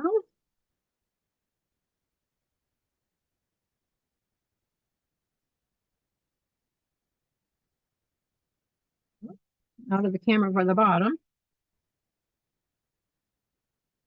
It's quite a pale tint, so I'm hoping the camera lets that show. But just bring it up as far as you want to. You kind of, to me, I want my point of my heart to overlap that a little bit. So it's like, you know, we always have those layers. So I don't want my heart to be in this totally free of color area in the center. I want it to have overlap there.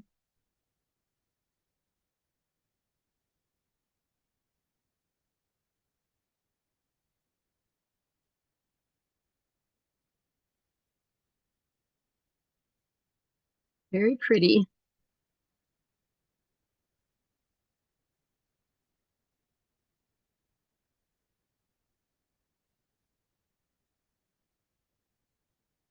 Now I'm going to take the heart and I'm going to go ahead and adhere that to the center of the card.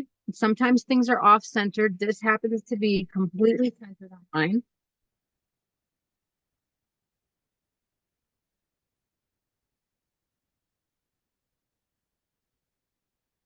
So again, matte medium on the back of the heart, matte medium on the card, and now we have the matte medium underneath. So this should adhere really well. So just again, be careful you're not pushing down until you're centered. So just kind of position it with your edges up until you're happy.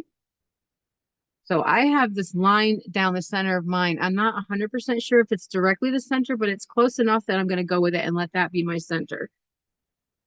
Because if it's not, it's going to look like I'm off-centered if I move away from that. So I'm just going to go with it. So brush it down. And smooth it out.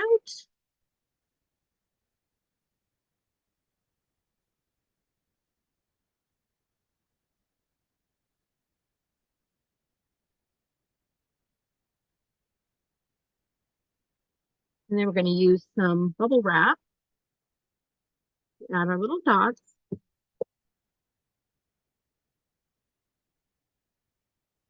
I used the small bubbles for this.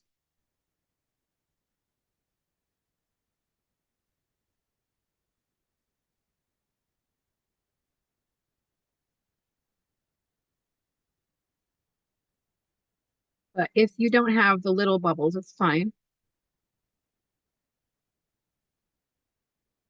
And we don't need too big of a section.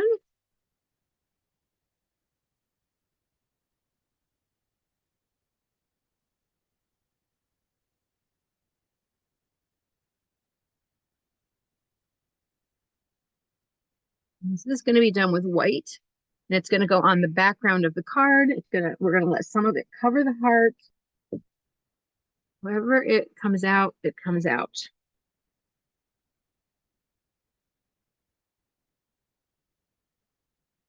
Then just keep an eye on what the pillowy part of your bubble wrap looks like. If you have a lot of plastic showing through the white, that's what it's going to come out like in your impression. So make sure you've got a good coverage of white paint. And then you can kind of pick and choose where you want this to come out. You could press your hand on the whole thing and put the whole impression down, or you just do bits and pieces, which is what I tend to do. And then I use the row of my bubble. Let me hold this up for you. I use the rows of the bubble wrap lined up with the edge of whatever I'm working on so that my bubble rows are straight. So I'm going to put this on that upper corner, and then I always like to kind of go opposite of it. And so I'm going to come down here, touch a little bit on the bottom corner, and then I want to make sure I have a little bit on the bottom of my heart.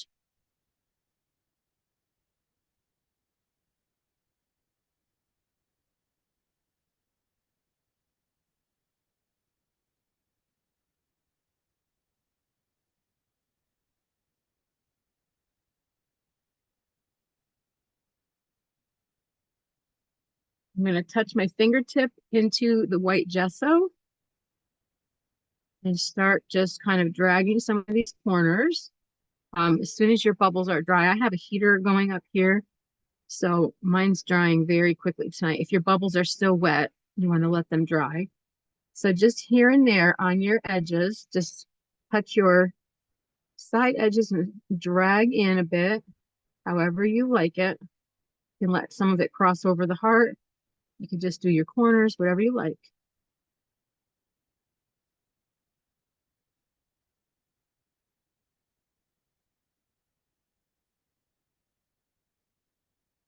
I ended up with my serial number here in the middle, and I don't want to cover up my BI, and then I've got part of the G and O up here. So I'm just dragging over the serial numbers and not over my letters on mine. And then we kept out the card that had the 14. I'm going to grab that and just cut this square.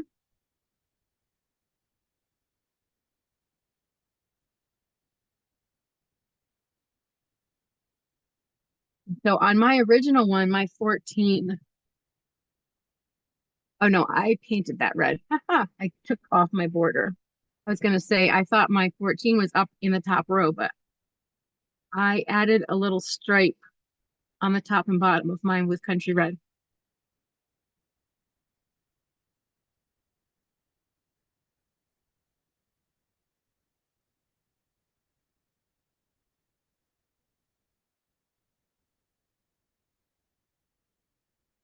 So my 14 is going to get adhered like so. I'm going to wait and adhere this though, because my white gesso is still thick. So I'm just going to set this card aside. And when I'm adhering something on another card, I'll grab this and put the 14 on. Once you know where you're going to position the 14 though, I'll show you this. The string, you have lots of string in your kit. So I poked 2 holes, one lower left or 2 lower left and 2 kind of upper right with my needle tool. Or you can use a darning needle like that. And then I just put my string through. I use my tweezers to help me, and I thread it through up from the back and down and then up here. So they crisscross, and then I just tied a little knot right in the back and secured it with some tacky glue. I'm just telling you that ahead. If your card starts to dry and you want to punch your holes and feed your thread through while your fingers aren't sticky, you could do that. I'm going to set this one aside. Lori, I'm fading here. I'm going to have to go. Okay. It's a long day.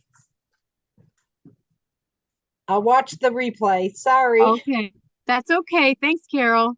All right, I bye. feel like I'm really droning tonight also because I'm so run down, so I apologize. You've done fine. I'm not very high energy here tonight. Oh gosh, you've been doing fine. Talk to you later. Bye. All right, have a good night. Bye. Good night.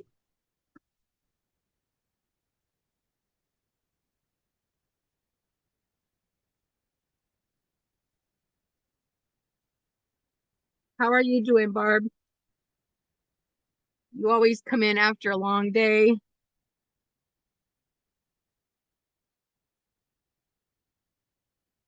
I'm gonna move to this one. And I'm just looking for my number 14 wherever I put it. Oh no. Oh, it's here. I put it for safekeeping, which means I'll never. Yes, that safekeeping spot. So elusive sometimes. I remind myself of Lynn. You need one of those little cups, little bins to put the bits in. Papers all over here. Lynn, we miss you. I was hoping she was gonna come tonight. Okay, so I just went ahead and trimmed this one up. And just tint our background. And this one, we don't have too much work to do on this one. This comes together pretty quickly. So buttermilk over the music and then some raw sienna. I'll hold this up while I tell you. So I did all of this with buttermilk, raw sienna, I did whispering turquoise and desert turquoise, kind of just a messy brush mix, and brought this down. Then we'll scumble the bottom edge with the desert turquoise. And then I did bring some white just through the middle, like when we did well, we've done it many times when we're like mending an edge, like on our big canvas for the Christmas, wherever those edges went, and we rubbed some gesso to kind of merge the pieces together. So we'll do that. Okay, so buttermilk first. Okay, I think I put white on it. Oh, okay, that's totally fine.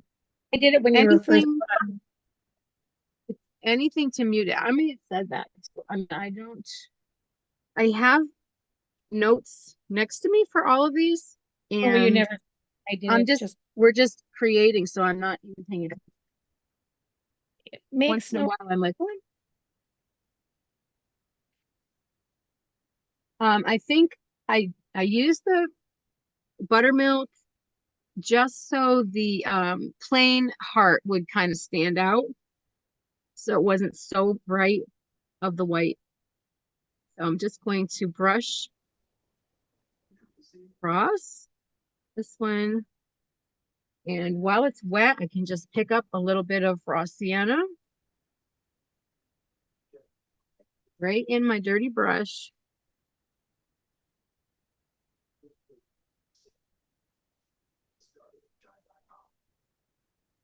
And bring that down a bit, and that almost gives you like a mink tan because it's going to blend in with that wet base coat. And when this is dry, we'll use our fingertip and drag a little raw sienna up there, but that just gives us that nice tint there. And I think I'm going to go ahead and dry it so that I don't get into that with my blues. idea.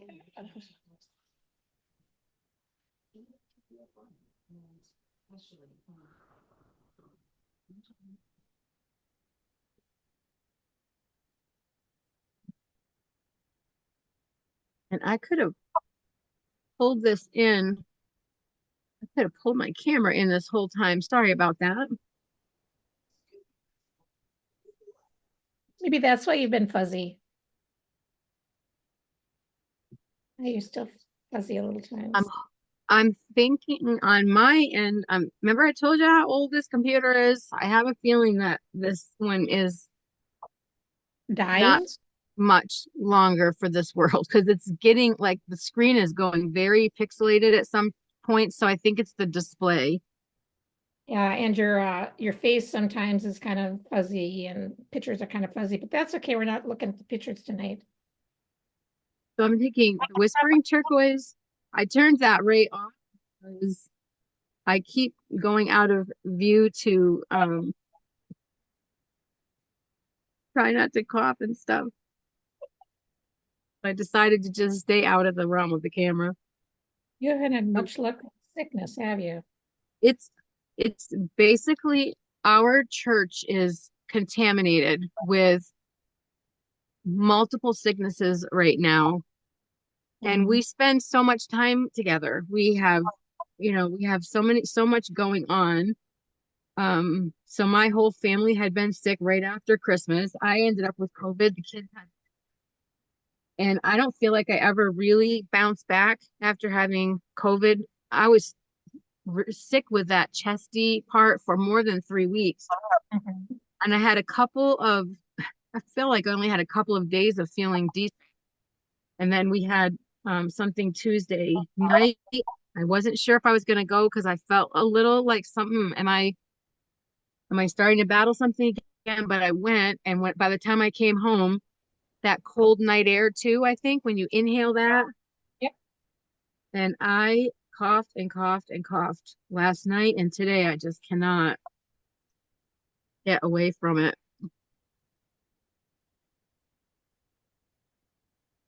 And that yucky feeling. But my husband's like, you can't do your class. I'm like, I cannot cancel this class. We already canceled it once. Last month we missed one because of our internet. I'm like, I am not canceling this class. So that was desert turquoise. I'm just using my fingertip and rubbing that along the bottom edge. my top edge is dry enough, I'm going to come into the raw sienna and just rub it, a little bit of it on that top edge. I'm going to lift a little bit of that off. I don't want that too heavy. I like it on the very edge because it almost creates a little border. Yep. So I like that on the corners and the top edge, but I don't want that darkness to go down too far.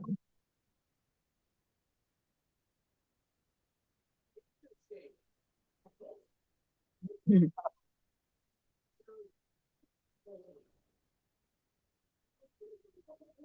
then I'm going to pick up white in my round brush and I'm going to dab this between where the buttermilk and that blue are meeting in the picture.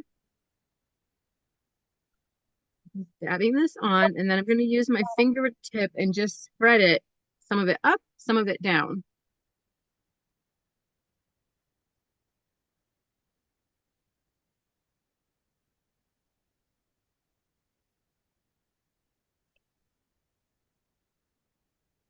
Get a few edges with it so it's not, it doesn't end up looking like, oh, we're hiding an edge there because we're spreading it around a little bit, but that's what that does. And if you happen, see, I got a little bit of white over here. It's totally fine. We're going to actually touch some white onto the hearts that may end up underneath the heart. So if you get any little bits, it's fine. That's the background for that one.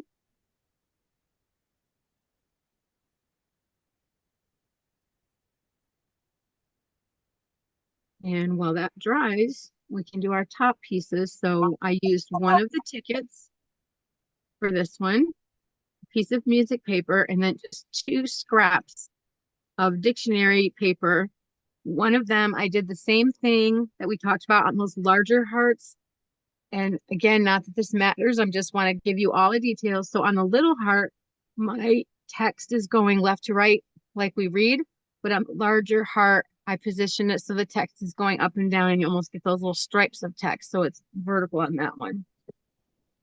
So that's what I'm going to get out is my piece of music and a scrap of dictionary paper.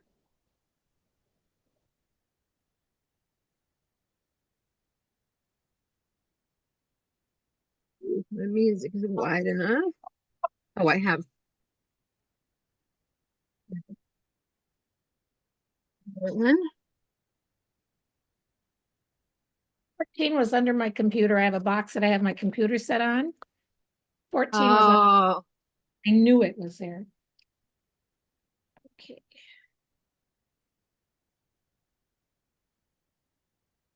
all right. So I'm working on the larger heart. Oh, look at, so remember a few minutes ago, I said I wish I had 14 on the music I put on the border of that other page. Let my camera focus. On this heart, I happen to get a 14 up there. I just noticed that.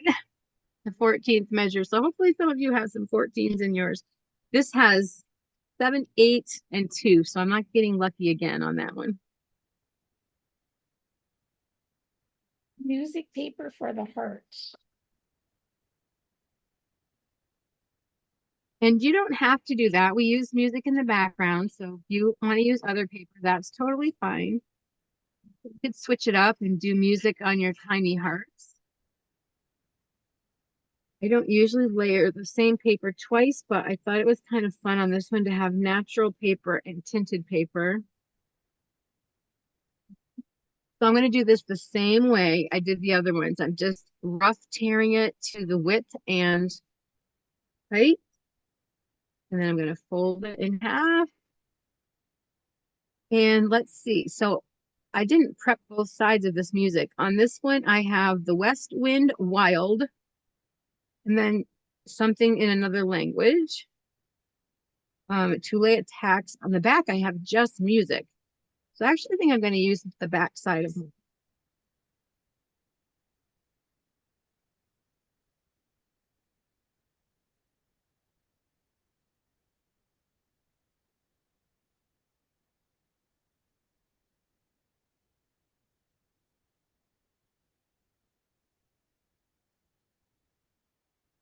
And it's a little plain down here, but the ticket excuse me, the ticket lays on top of that. Pardon me.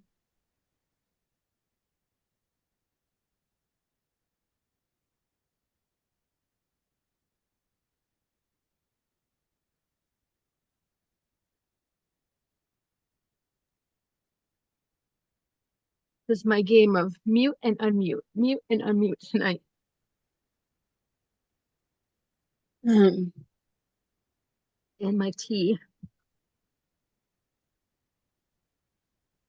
Okay, so I'm just going to touch white gesso to the edges of this heart and nothing else to this one. If you want it, if you did the buttermilk and the browns, you could tint it with white so you have that contrast. And if your background, like Barb, you said your background is white, so you could tint this heart with like the cotton candy pink or vintage pink and white. You know, you could go another direction with it to get more contrast from your background. If you lay it on here and you don't care for the contrast that you have, you could always tint it another color. You could tint it blue. I'm just gonna, I'm gonna tint blue around the edges of it. oh, that'll be pretty. Yeah, that's what I'm gonna do. Just touching white all the way around the edge of mine.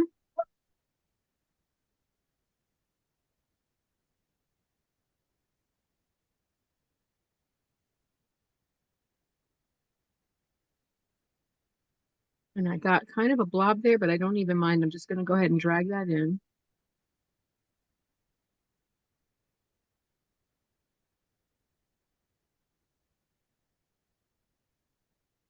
And I'm going to set that aside to dry. Oh, this is a good class when your fingers are looking like this. Well, Okay. I'm preparing, I'm getting my great grandson tomorrow because they don't have school on Thursday and Friday. Oh, He's crafting all day. He's well, isn't 7, that, might be too young for this though.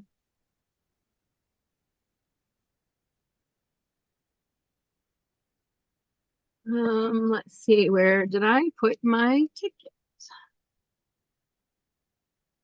Dun, dun, dun.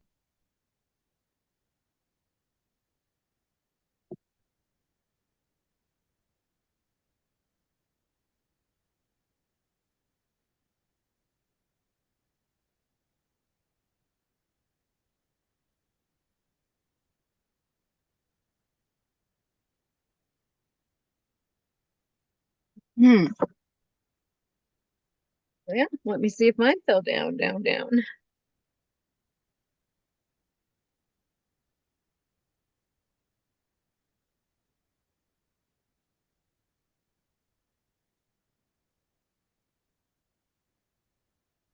I don't see it, so I'm cheating and I'm getting another one out of my stash. You guys don't have that luxury, sorry. Hmm. So I did the ticket the same way I did the upper background with buttermilk, and then I floated the raw sienna down the side edges. Again, change it up if you want to go more colorful, do whatever you like.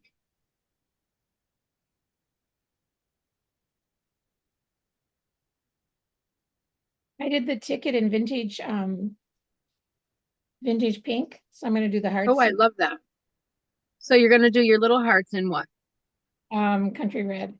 Oh, okay. So two stacked up. That's pretty. Yeah.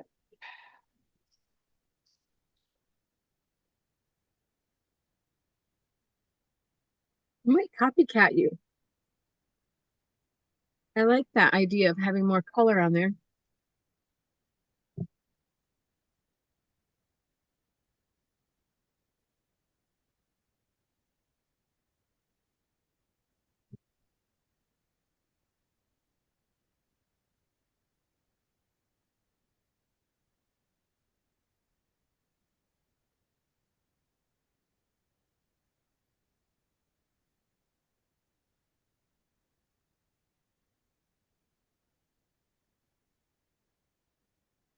And then our hearts.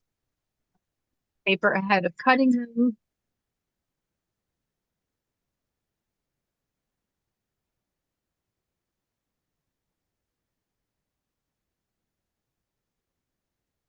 Stealing Barb's idea and doing 2 red hearts. Oh, I have Saturn here. That's fun. Especially with the planetary alignment that we have happening.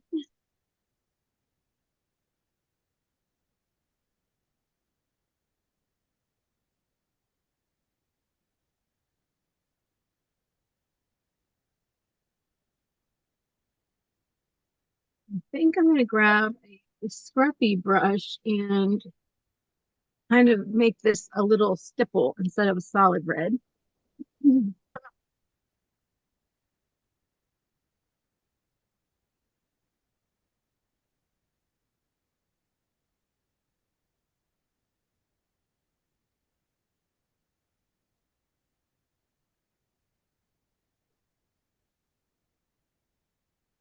Now she's going off script.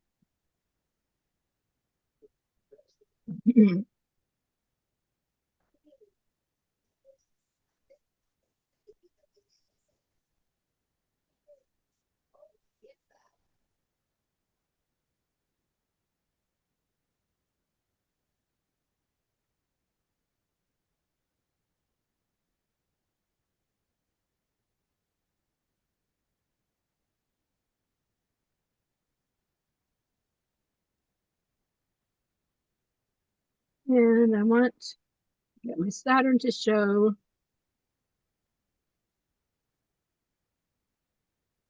Hold mine a little differently this time because I'm actually going to cut around that word.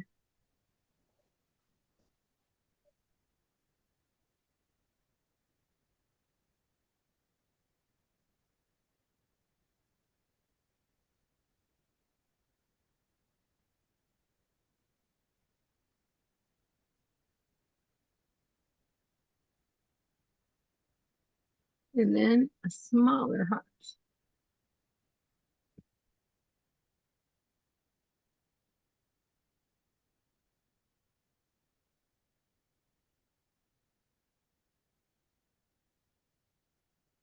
All right, I forgot I was so zoomed in and I was cutting right out of your view. This one's a loop guide. It's okay. I was cutting my own.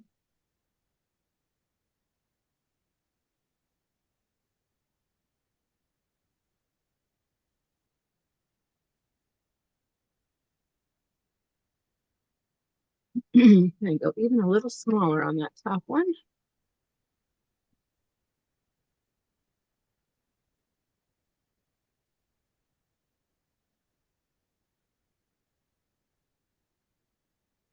Now to blue.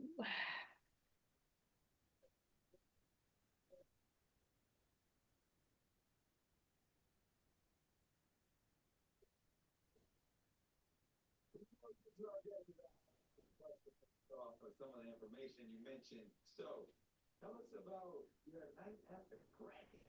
Oh.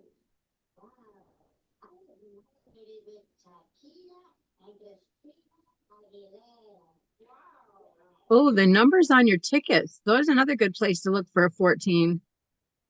I've got a 64. That's the year I graduated. Oh, there you go. Any little personal thing it just makes it extra special, I think.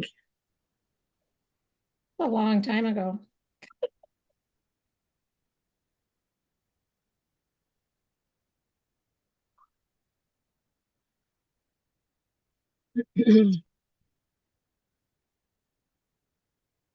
Okay, so this one,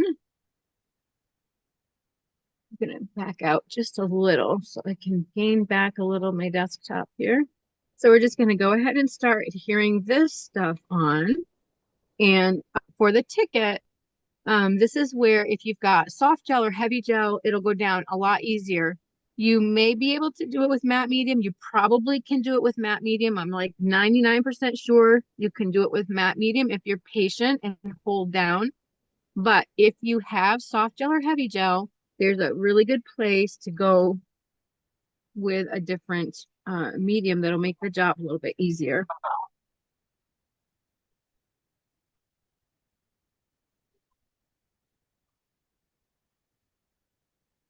So, matte medium on the back part. To the card. And I'll bring up the finished one. This is maybe over like a quarter of an inch from the edge and down just a little bit more than that. So sometimes it's nice to position your pieces before you just start adhering. I do that a lot with you guys. We put everything on, and if you want to do that, that's fine. And then you have a better idea of how things are fitting together. But these are a little more freestyle, so I'm not being very fussy with them. Rub it down with your fingertip as always. Then our ticket's going to go so that it's overlapping. We're going to bring the finished one up here again. So we're going to let the ticket overlap the lower right of the heart. And so I like to have that point still exposed and then let the ticket just cover enough that the point is still showing there. Not that there's a right or wrong to that. That's just the method to the madness that I used when I made these. I'm going to go back to my soft gel, which sometimes the soft gel will start to get thick and you can thin it down without any issue. So my soft gel is really almost as thick as my heavy gel at this point, but you can thin it down. Need be. I have to run upstairs and get my soft gel. I think that's where it is. I think I brought modeling paste on. Just hold it down in a little heartbeat.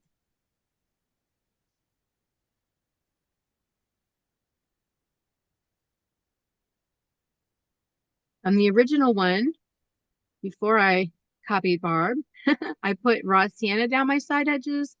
I think I'm going to put just a little touch of very transparent country red. The hearts are country red, so I don't want to go too far in, but I don't want my pink to be just pink either. And I'm letting some of that cover the white and some of it just sort of be scratchy over the white. The old scritchiness.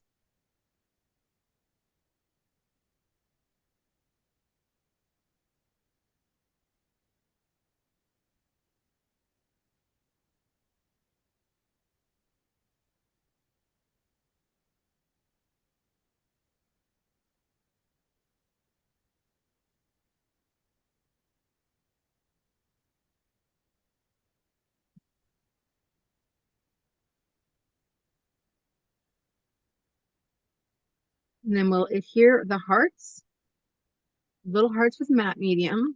I blew one of mine away. So let's see if I can find it. There it is. And then remember that 14 that we set off to the side. This would be a good time to put that on if you haven't done that yet.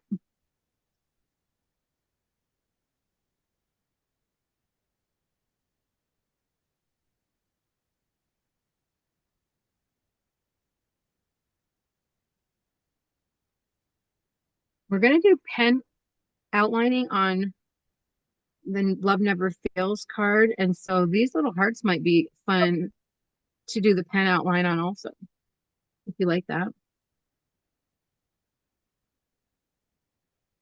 Okay, I'm going to bring back this one and go ahead and adhere 14 down now that that's dry.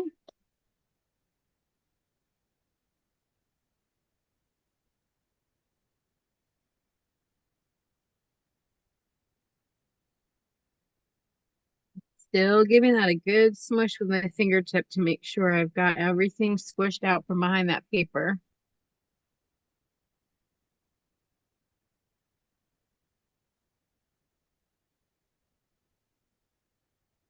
That's this one, where we're at.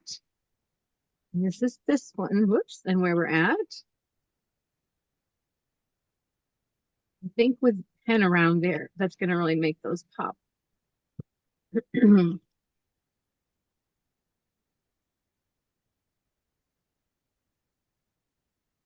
gonna set those aside and let's come back to the Love Never Fails, which, let's see, we haven't done anything to the card for this one, for the background. We've tinted the papers for the flowers, but this should be our remaining card. Okay. And all we're gonna do is just scumble colors on here. So I have desert turquoise, and I put desert turquoise and whispering turquoise out on my palette, and I just ran the card through both of them so I would get different tones of the blues, because I kind of wanted some place in between those two colors, and that way the lightness of the whispering turquoise will stand out against it, but also the darkness of the desert turquoise doesn't just fade into that. So I kind of made, instead of a brush mix, I made a card mix of those two colors. And we're going to just scumble that down, and then we're going to pick up antique rose, and we're going to scumble the edges of that, and just whatever you want to pick up. I did white, I did some buttermilk on the sides. It's just a very messy scumbled background, like chippy paint or something. Like if you had an old piece of furniture that was painted blue and chipping off and underneath was red, you know, we're just going for a really rustic look on this one. And I've said it a million times, but if that's not a look that you care for, you could cover yours with a piece of paper and collage everything on top. You can paint it a solid color or stippled color, whatever you like to do. Whoops, that was, how did I get crystal blue out? I love that color. That's not what we're using tonight. So I'm just going to take my scumbling card and I'm going to kind of just mix these loosely together. So you can see I have bits of light and bits of dark on the card.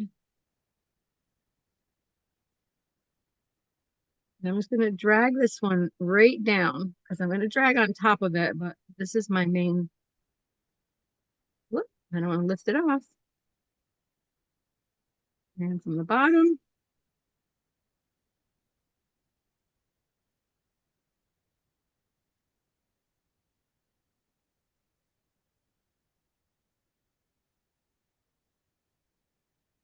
So it's rough, it's scritchy, it's not completely covered. I've got areas that are darker and lighter, exactly what we want. If you're trying to keep the back side of your card clean, you might want to wipe that off with a baby wipe before it dries, because the card does tend to push that underneath.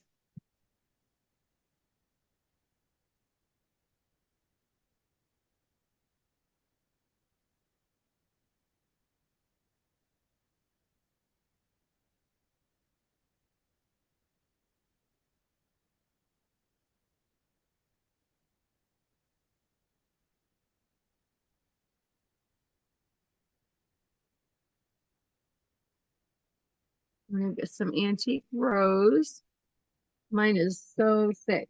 I have to scoop it out of my bottle. Need to order some. I tried to pick up some. I think I last class. I tried to pick up some at Hobby Lobby, and we don't even have anything close to us, but we were in the city a couple of weeks ago and went to one that's an hour away, and they had just like a half rack of deco art colors in there. I was so disappointed. But I did get is it almondine that Kim was talking about? Almondine. I was able to pick that up. And I got that pretty lush green. Come on, camera, come back to us. Here we are. Okay, so I'm going to pick up red. I'm going to do a little of this along the top. Bottom.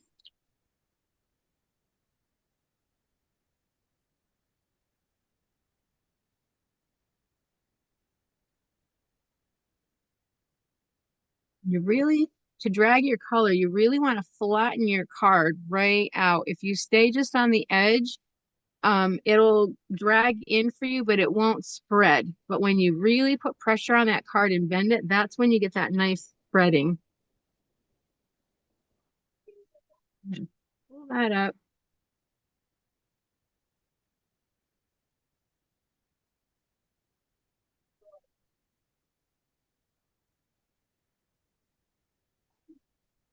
I'm going to use my fingertip and add some buttermilk to the side.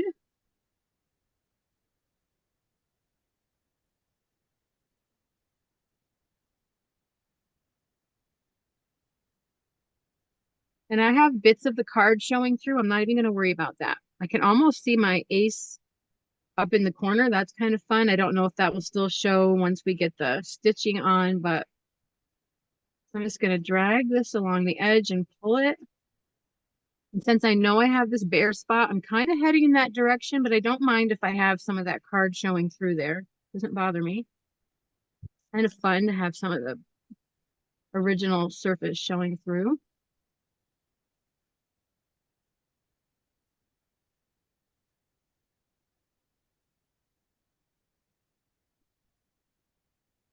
So that's my rustic background for this one.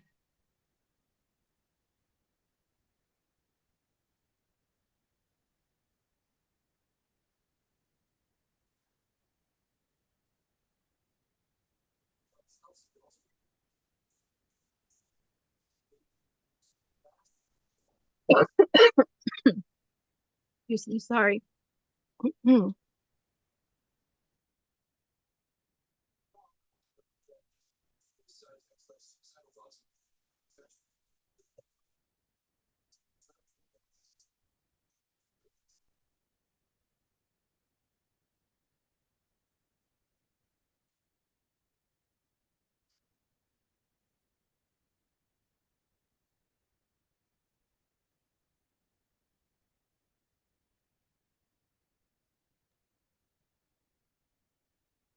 Been unmute there.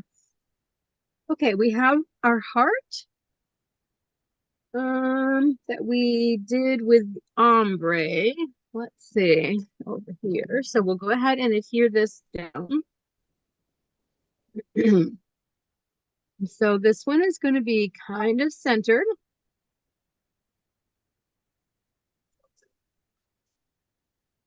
We're tracing around it with ink. So I sort of forced, my point is actually up about 3/4 of an inch. And then when I traced around it with the pen, I forced my point down so that I could see it. So my flowers did cover my point. But when I traced around with the pen, I elongated the shape so that I could see that point sticking out because I like to see, like it helps the layers when we can see those boundaries. So we're going to adhere this with matte medium.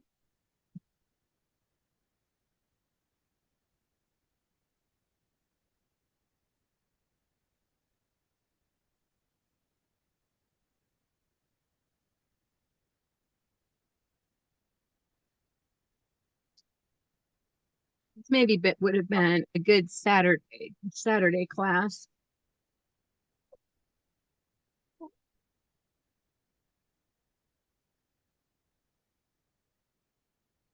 A matte medium on the back, on the surface. Let my camera focus again. Then we're going to rub that out. And then, of course, smooth it out with your brush to get rid of fingerprints and ridges.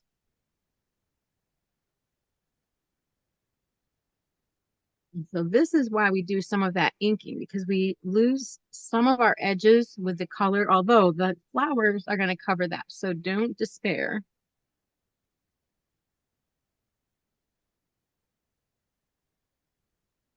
So let's measure the hearts. You have the template. If you want to trace from the template and then transfer your circles on, you can do that. The big circle that's whispering turquoise is about an inch. If you have a circle template, you could use that. I'll tell you what the measurements are in case you want to use a circle template, and let me just grab mine.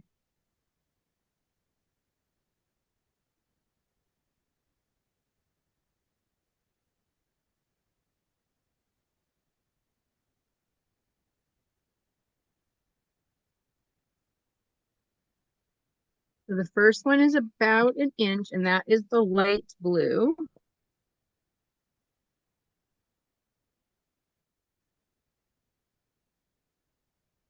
And you may want to go, if you're using the circle template, you may want to go up one size because, you know, when you're tracing along the inside, you lose some of your, you lose some of the size of that. Your diameter shrinks a little bit. So you might want to go up one size on the template, and that also gives you a little bit of tearing room.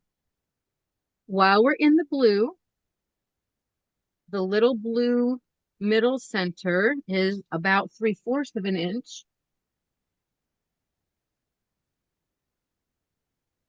So go ahead and put that on. I have the word saucy in mind. That's kind of funny. The dark blue center of the first flower is let's see here. It's just a smidge shy of 3/4 of an inch also.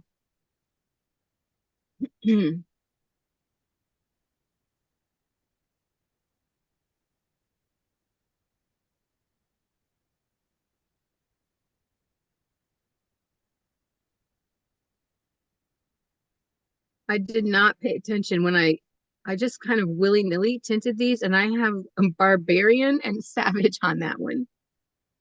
So I'm going to try to push that so that the button is going to cover up. Excuse me. Okay, and then the red, which was the antique rose, is also about an inch, just a little shy, a little short of an inch.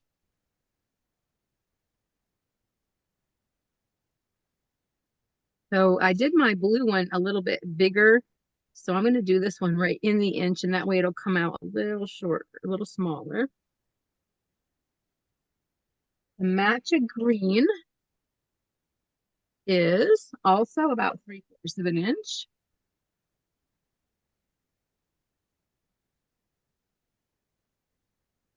And that teeny tiny little circle of a vintage pink is about a 1/2 inch circle. So again, I'm going to trace mine a little bit in the next hole up, and that way when I tear it, I'm not going to have pencil marks showing. I'll just know that I'm tearing on the inside of my line.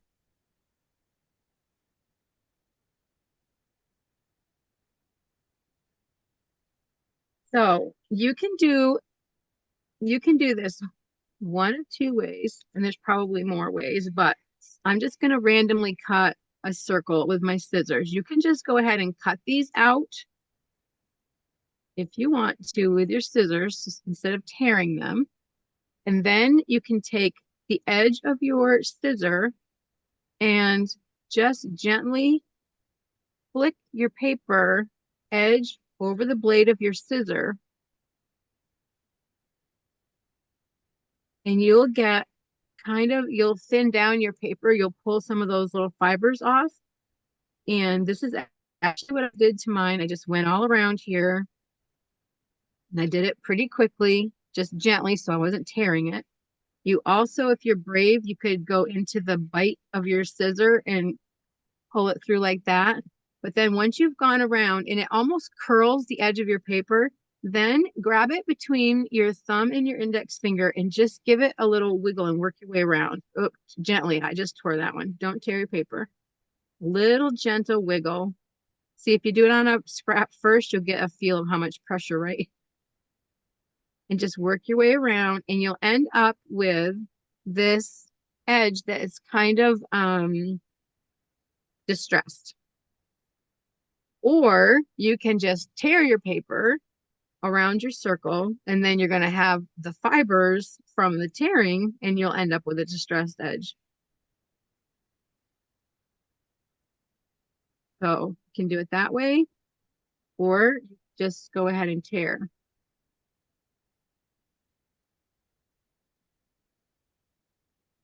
Remember how I said if you tear up, you reveal the core, and if you tear down, you get more of a straight edge. So this is if you're going to tear, this is a really good place to tear up because you have a painted surface. And so when you tear, I'll do a little of this so you can see. Then your edges have, see the edge is white. So this light blue doesn't show it off tremendously well, but the darker colors.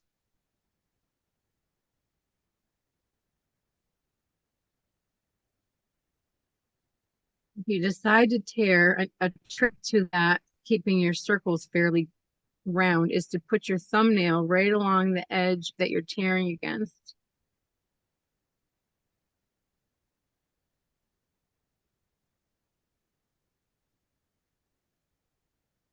So I did end up with a little pencil. I'm just going to erase that. And my edges are pretty good. I have one big uneven edge there, which I'm just going to trim off. So that gives me a really uneven circle for my bottom flower.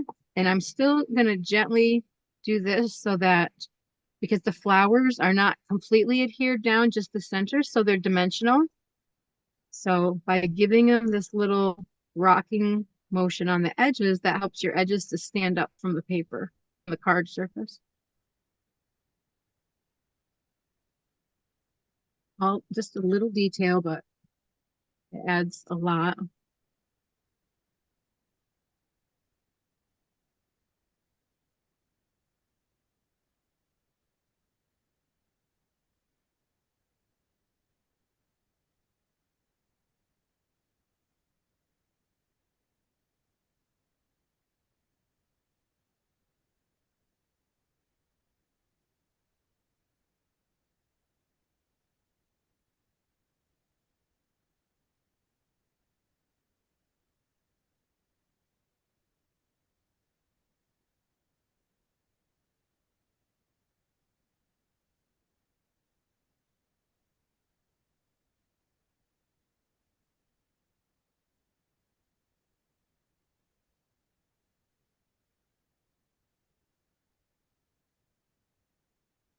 Okay, that's all for that one. We're going to put a button, red one, rose actually.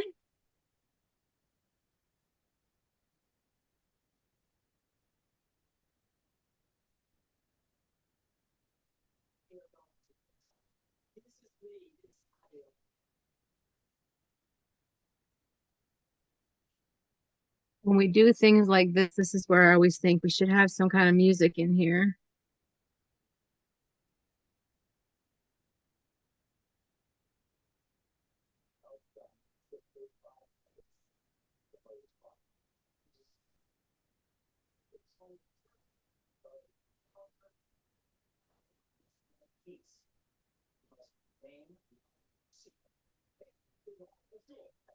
I just want that to have kind of a ruffly edge.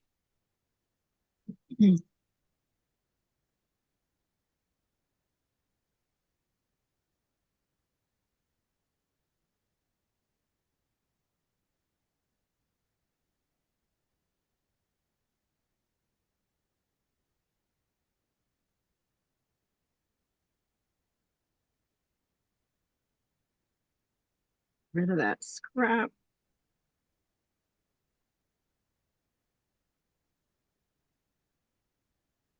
Erase any little bits of pencil mark. Give it a little shake.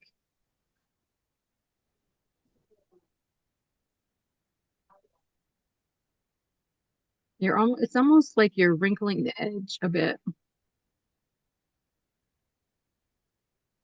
Okay, let's see this. All my scraps out of the way, so I'm not losing my pieces.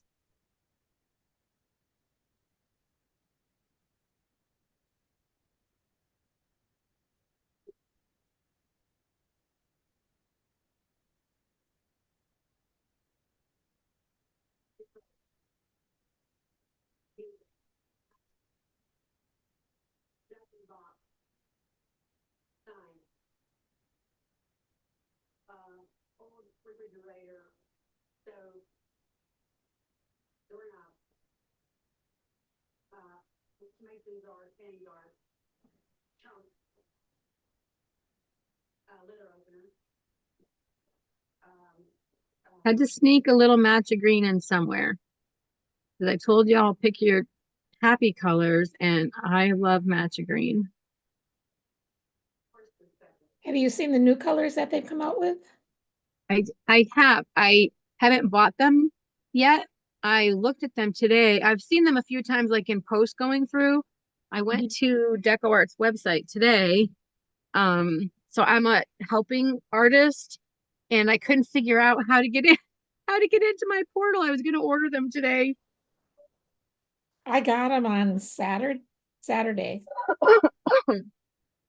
Hmm. They're a little different. Not a lot.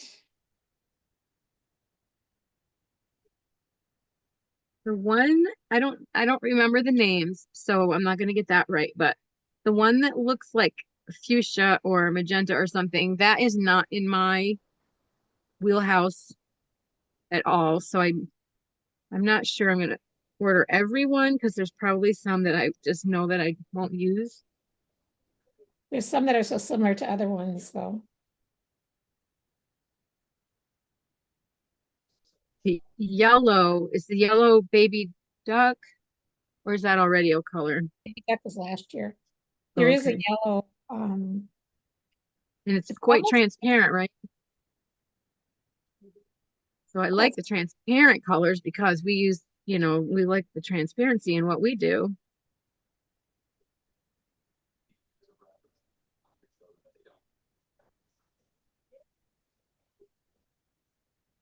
One, two, 1, 2, 1, 2.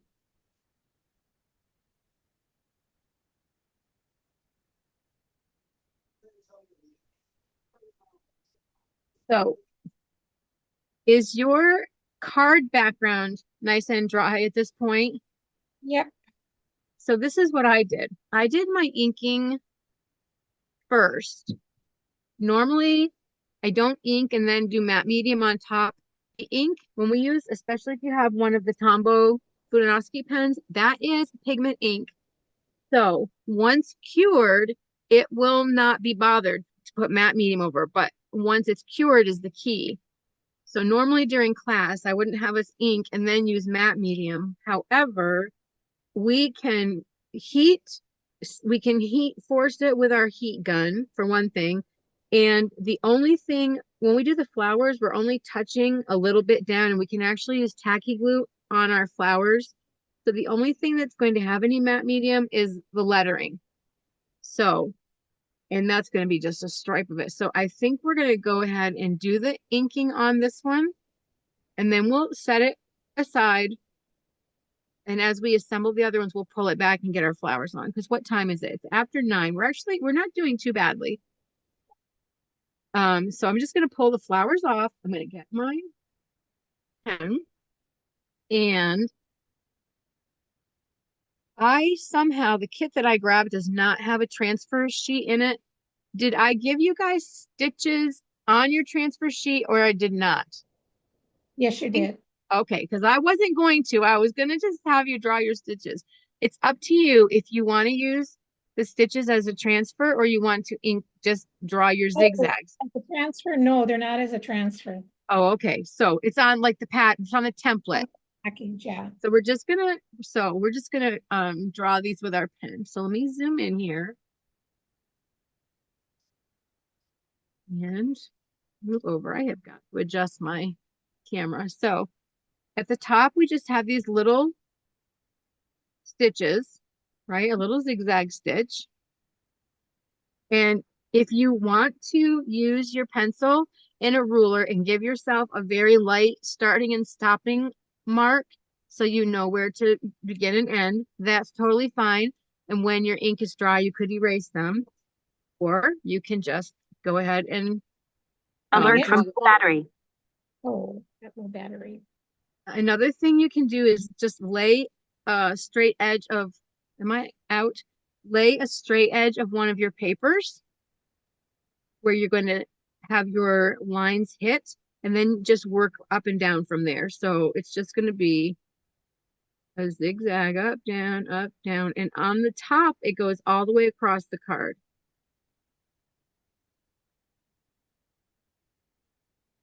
And then I touched at the bottom and top of each stitch to make a little needle hole. Just a little dot.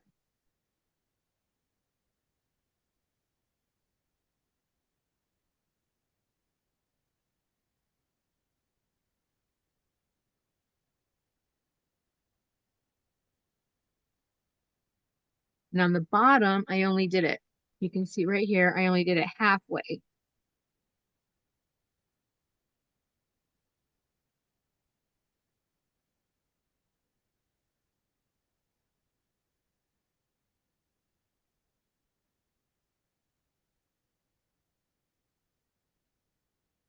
I wanted us to be brave and do a little doodling on this one.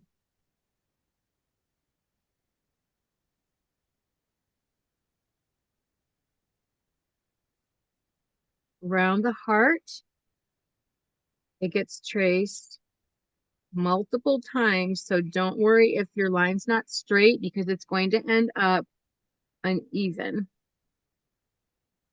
We're going to trace, and then we're going to kind of go out as if you were doing a vine, but we're not trying to necessarily make a vine. We're just trying to create a thickness of strokes here. So I'm just going to go around. You just want this very sketchy, very loose.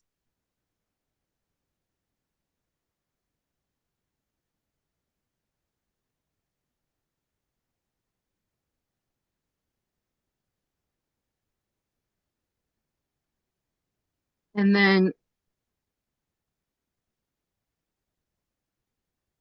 around the upper right curve, I added a few little leaves, just one curved line that follows the arc of the heart, and then pull off of the stems, and then little flattened out oval leaves. So we're just gonna first follow the shape of the heart around that curve.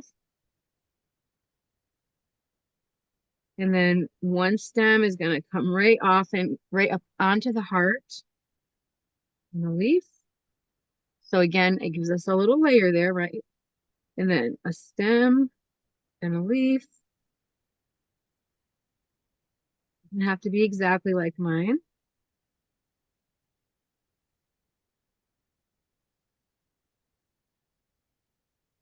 Then I had another one that came up into the center, and it comes up in between the flowers. So you might want to hold off on that one.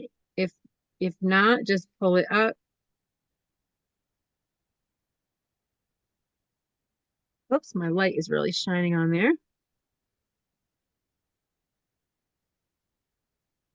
And then I also did just a border,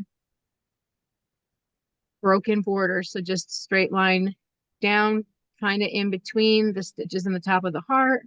And so leaving a space in between all of this, just some broken lines. Again, you could use your ruler if you want to, or this is very imperfect, so there's no worries here.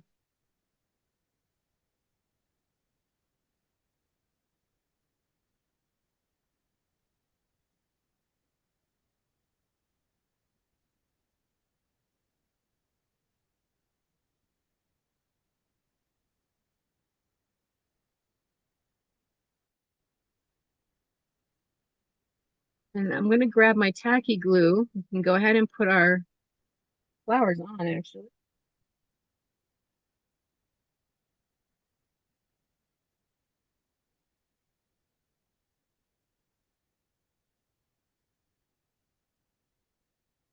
I'm just going to put a little glue on my palette, if I can get it where you can see. And I use the end of a paintbrush handle.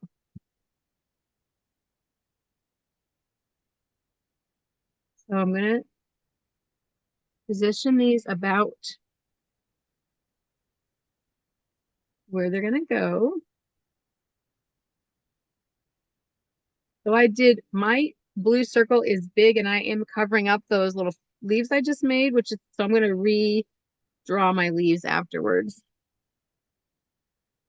So I don't need the second layer right now, just the bottom layer. And I'm just sticking my paintbrush handle in my tacky glue, touching it to just the center of the paper.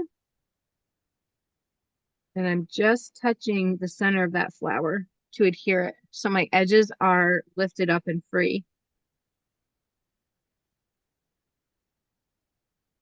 And then the middle, the darker blue on this one, same thing, just touch the blue in the center. And then once it dries, the rest of that's not adhered and you can lift that up and get your shape back.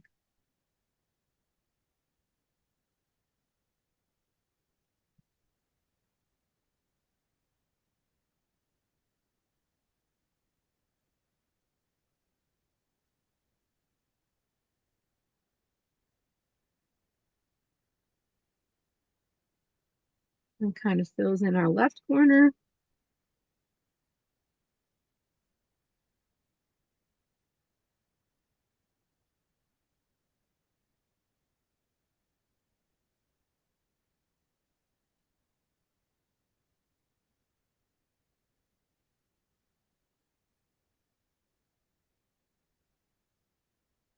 Then we have buttons for the center of this. A little pink.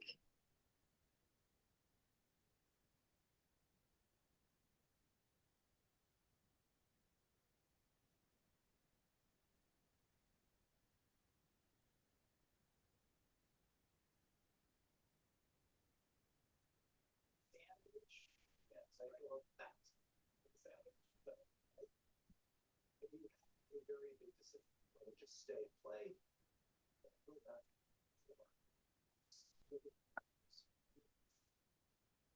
I'm just gonna go ahead with my tacky glue and I'm using that crafter's pick that I've shown you so many times. So it's clear drying. Probably most of what you would be using is clear drying. So put enough glue under your button so the glue kind of squishes up between buttonholes. The crafter's pick is not going to come off even if you don't have glue coming up at the buttonholes. I mean, it holds like crazy. But a regular tacky glue, if you just get enough glue so that it's coming up through the holes, then as that dries, that glue, the bubble of glue at the top is really giving you the holding power on those.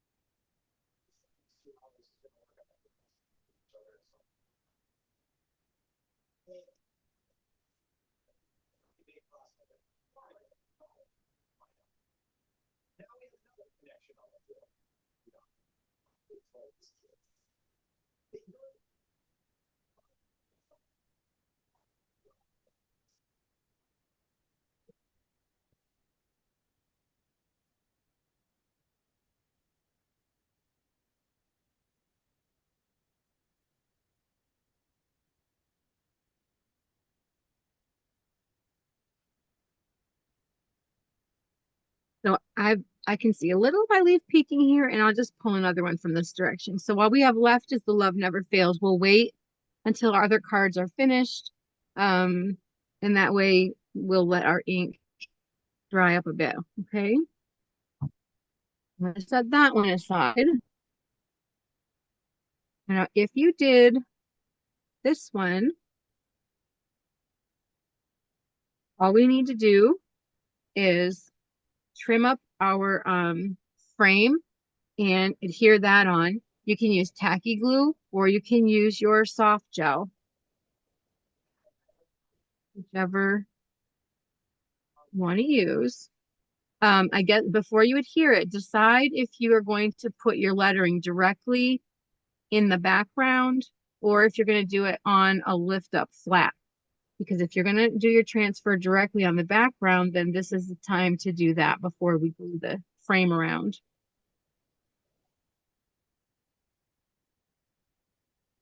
It's gonna go on here, and just let me check my folder and see.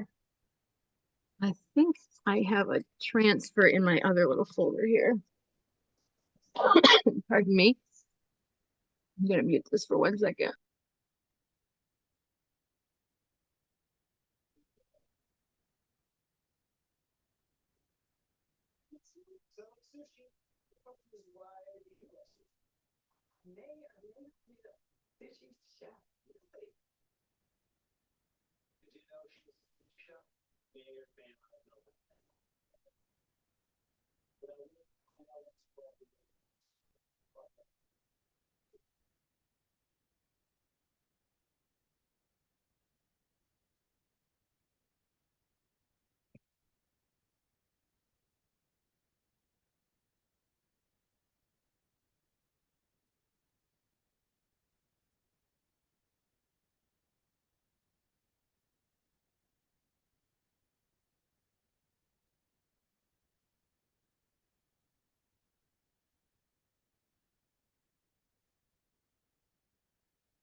Okay, so the transfer that I have is before I added that, excuse me, before I added that lettering on there for you. So I'm going to show you in case you have never adhered the tissue before, just with a scrap.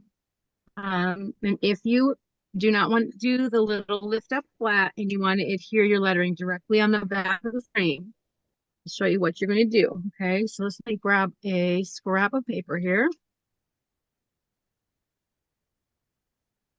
Oh, I do have it. Yay. Yay, yay, yay. Okay. Boy, I thought I did.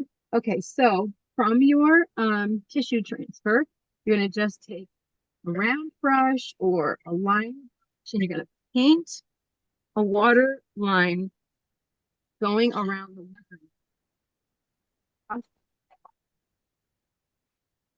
We're just going to paint a line right around the "You Make My Heart Sing." Just water. Nice and close to your lettering. And then we're going to pull that apart in the water line. Gently pull it, it will come right apart where we.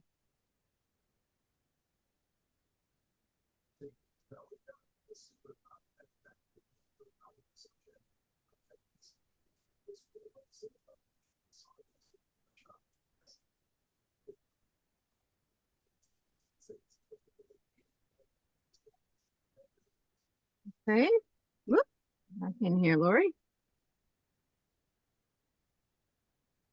I'm going to get some more matte medium in my cup.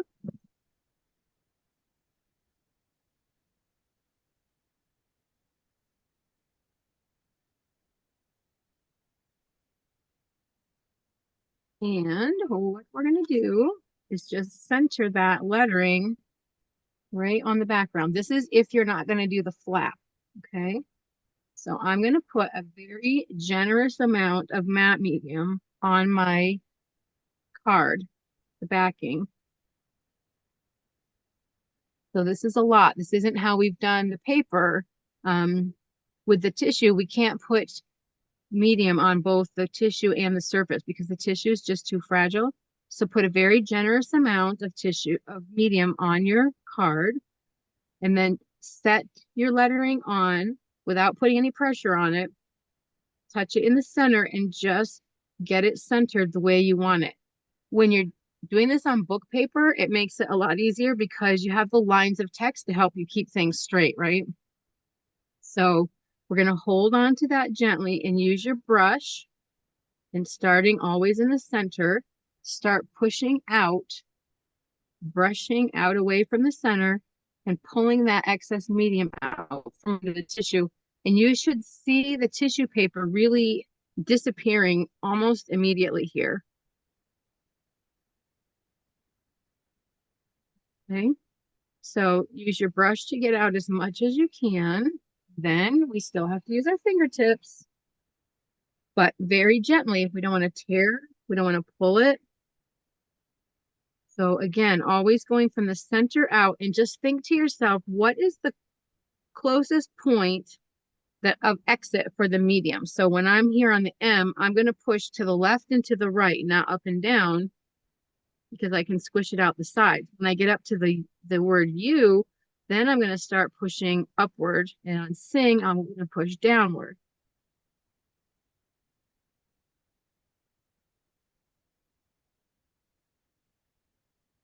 And then take your clean brush once again and just smooth everything all out.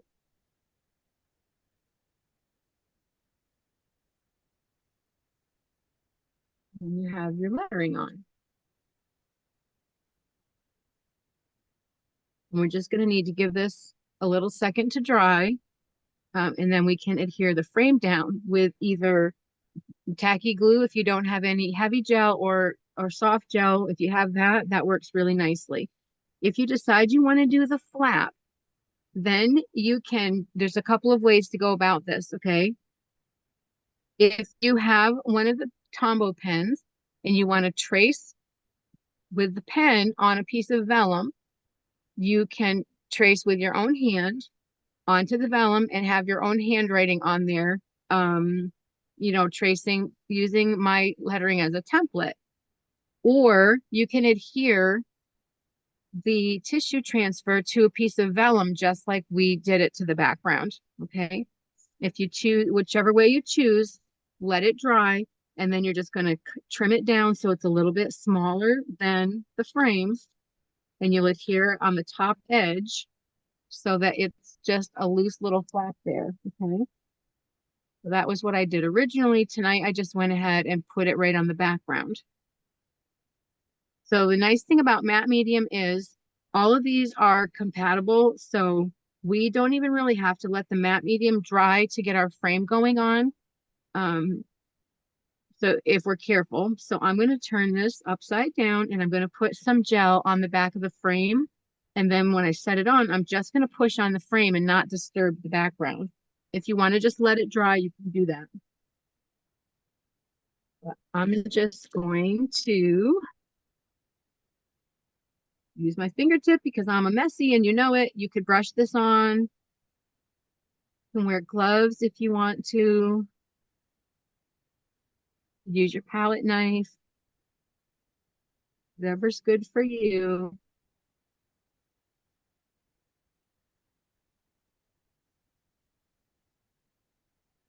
And I'm going to lay that on. I have to clean my fingertips off with my baby wipe.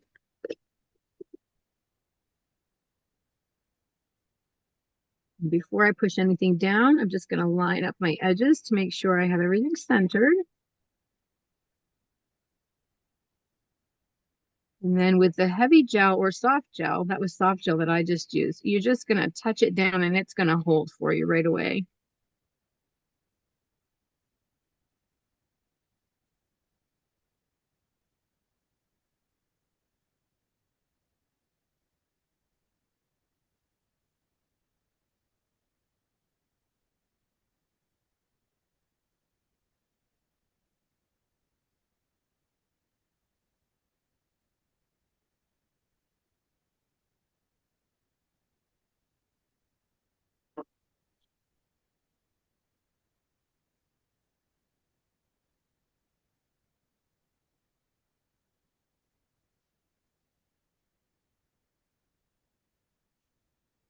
In your kit, do you have a piece of lace? Yes. Well, that's a relief. So the lace goes on this upper edge. So you're just going to cut it to the width of the inside of the window. And that goes on again with tacky glue. Or you could, again, you could use heavy gel, but I would use tacky glue on that one. And then our little butterfly goes in the lower corner. We do want to put some matte medium on him, and then we'll tint the wings. I have all of my stuff from my kit in this little bin, and I'm looking for my lace.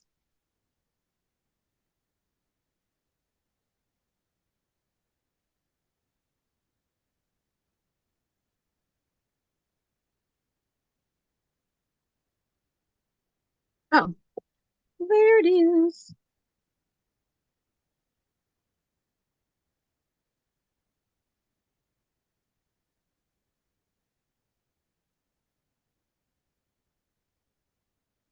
So this is going to get glued down here. I'm going to go ahead and put my matte medium on my butterfly, and then I'll glue the lace on. I'm waiting for that.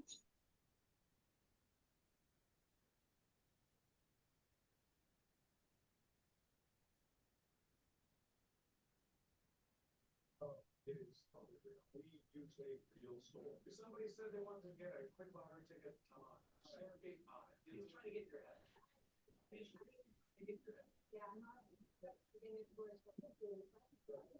That's right. All right, you're gonna have 45 seconds.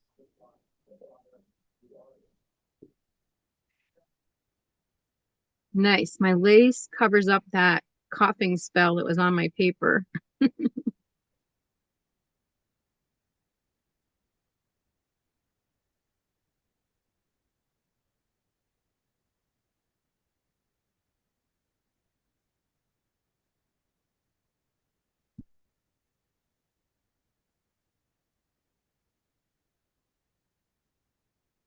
If your lettering is up a little high, then just raise your lace up so that it's on the frame, on the edge of the frame instead of inside the frame. Okay.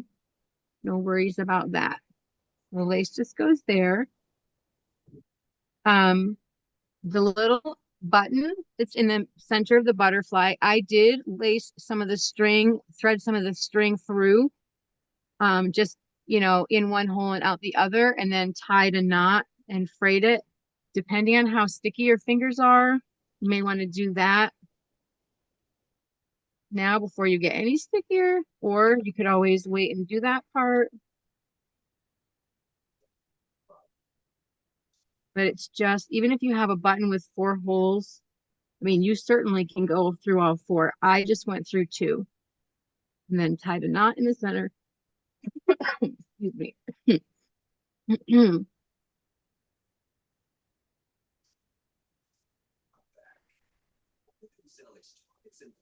IL-17A plus F to calm inflammation. Most people got 100% clear skin. Some after the first dose. And I cut it quite short, just a little longer than just hanging just barely outside the button. And then I unraveled it so it is a little fuzzy. Just a little extra texture there. Tuberculosis and liver problems. Start to get yourself back with Zelix. Ask your dermatologist about Zelix today. And then we'll float the wings.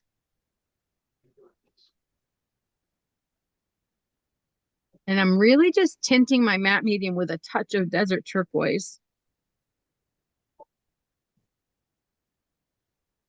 Very transparent. And I'm just floating the upper curve of the top wings and the inside curve of the bottom wings. But again, there's no right or wrong. It just happened to be the way that I did it, and yours can be completely different. Walk it down however you like. I'm going to let it dry and then strengthen it a little bit and walk it down a little further so that I get a little more blue on my butterfly.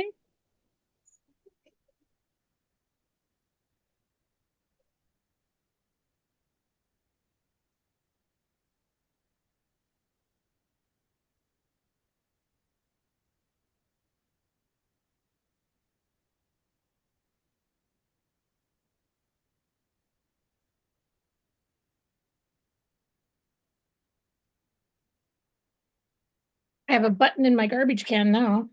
Oh no. Oh, I'll get it out when I finish up. I was taking some thread off of it and I put the thread in the garbage and the It stuck to my hand and the button stuck to my hand and I could hear it go clunk. Oh, well, what else is new?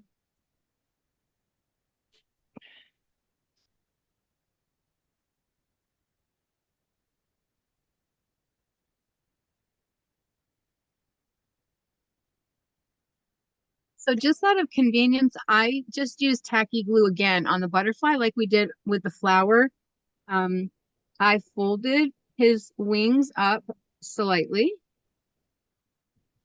and can use a pencil or a brush handle and just very gently roll over so you get a little curve to them. And that way, when you adhere it and fold it up, his wings have that curve like he just flitted there and landed.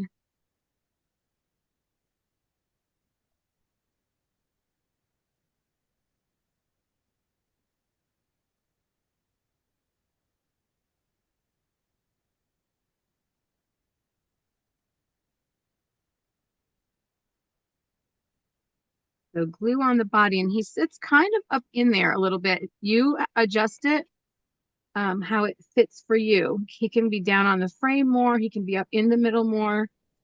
I'm gonna rub that tacky glue off because I thought mine was gonna sit on the frame and needed to go up in a bit. So that's how he sits. And I'm gonna put a little dot of glue right in the middle of his body for the button.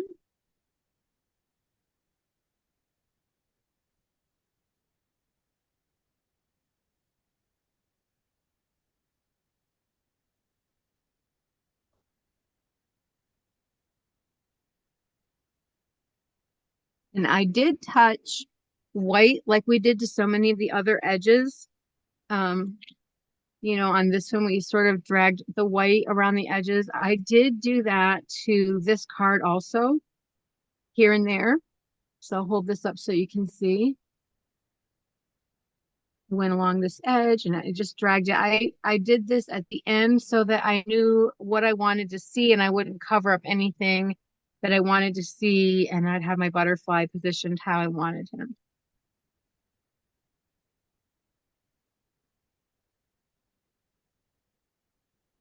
So let's see, that's that one, and there's nothing else to adhere to that one.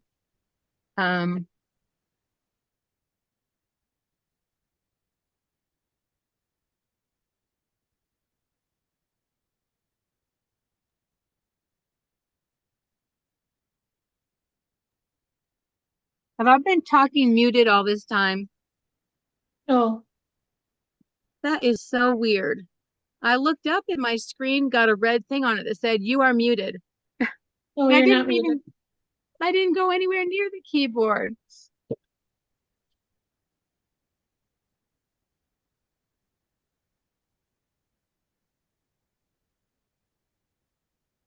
So the Found my strings button on in the this one, package. oh good. The strings on this one, I just used my pin. You could use a needle tool and like a 1/4 inch apart, 2 along the lower left edge, 2 at the outer part of the curve. It doesn't even really matter, just so that we can crisscross our strings.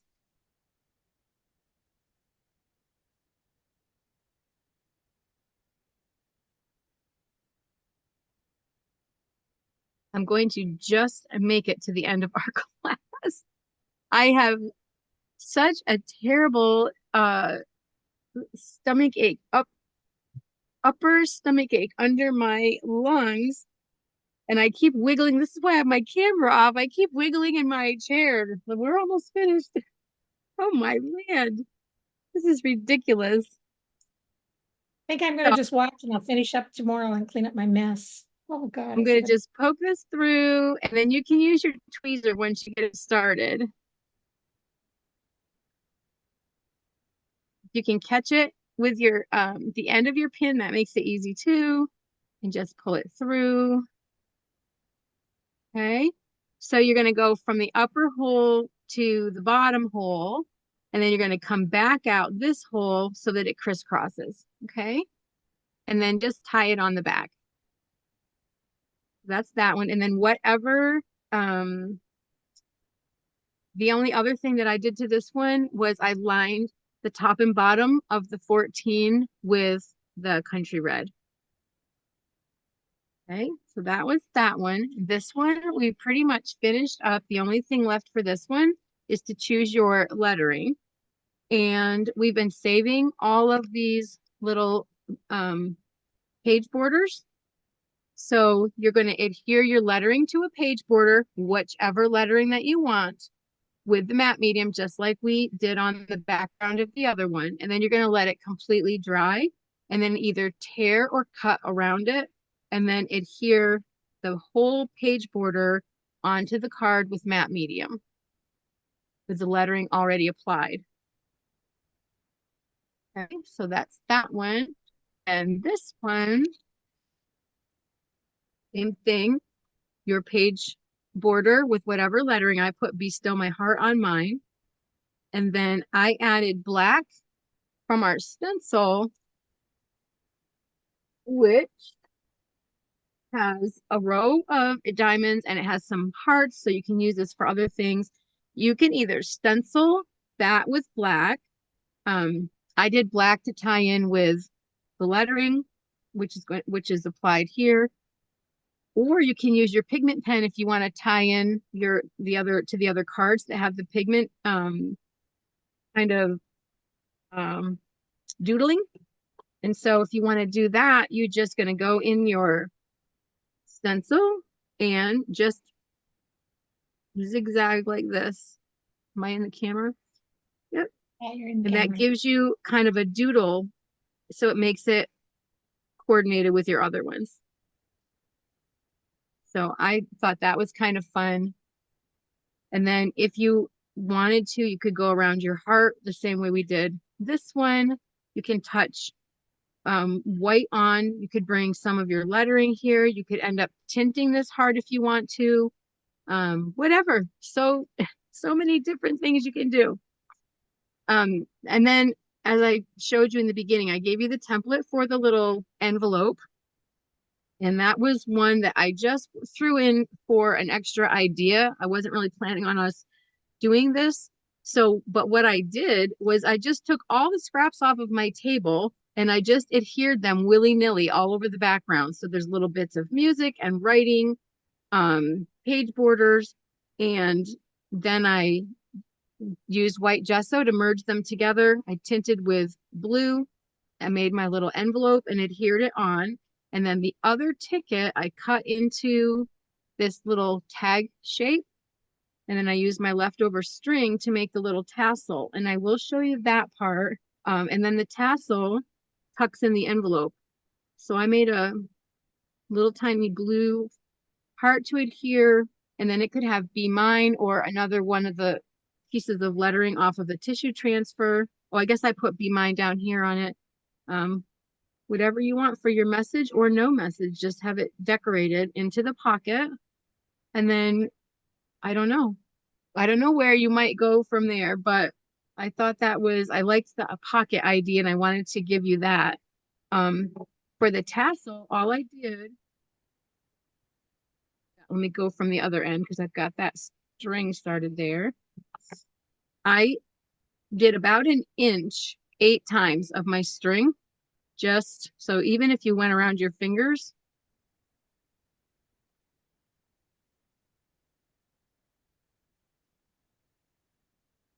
and then snip it. This would be a small one. I do want to go, if you go around your fingers, you might need to go around a little longer. So I did 8 pieces, folded in half, and this is going to become the tassel. And then you're going to tie a knot. So tie your knot ahead of time because otherwise you're stuck holding these while you tie your knot. Let's see if I can do both. Think I can. I mean, I won the diaper pin game at my son's baby shower, so think I have dexterous fingers to do this. So tie your knot, slip it over the end where your strings are folded in half and pull it as tightly as you can and then double knot it. And you have a cute little tassel. And then take an extra length of string, and I stuck my skinny little tweezers. So these extra pieces I just trimmed right off into the tassel. I tucked my skinny little tweezers in through the loop that we have here. And then I ran the extra piece of string so that I could tie it to the little tag. I hope that makes sense. So here's the little knot. The string goes through the loop and through a little hole that we poke in there, and then just tie it on. And then you have that cute little tassel tag. Cute. So there's another idea to play with. And Barb, you made it. I stuck with you. You need the Rocky music. You need You Are the Champion, my friend. Hey, yes, definitely. Excuse Good me. class, Lori, even though you're sick. Oh, Now you can go take I a wish nap we- for a couple days. I wish we could come up with a time that works. I think because I'm on the East Coast, it makes it so early for people, and I feel bad because we get lots of gals that sign up and everybody has to do the replay. So sometime maybe we'll figure it out. But I'm glad that you came. I'm glad for those of you who came, even that had to leave. And I am glad for you watching the replay. I'm happy that you're creating with us even through the replay. It's just always so nice to see your lovely faces while we create together. I'm going to turn mine back on just long enough to say good night. I think it's shrunk small enough so I don't have to say, don't look at me. Good night. So thank you very much. Have a good night. And please post your finished cards. I may. Barb and Carol, if you're watching the end of this, post your cards, and anyone else who does this from the replay so we can see your goodies. Thank you. Good night.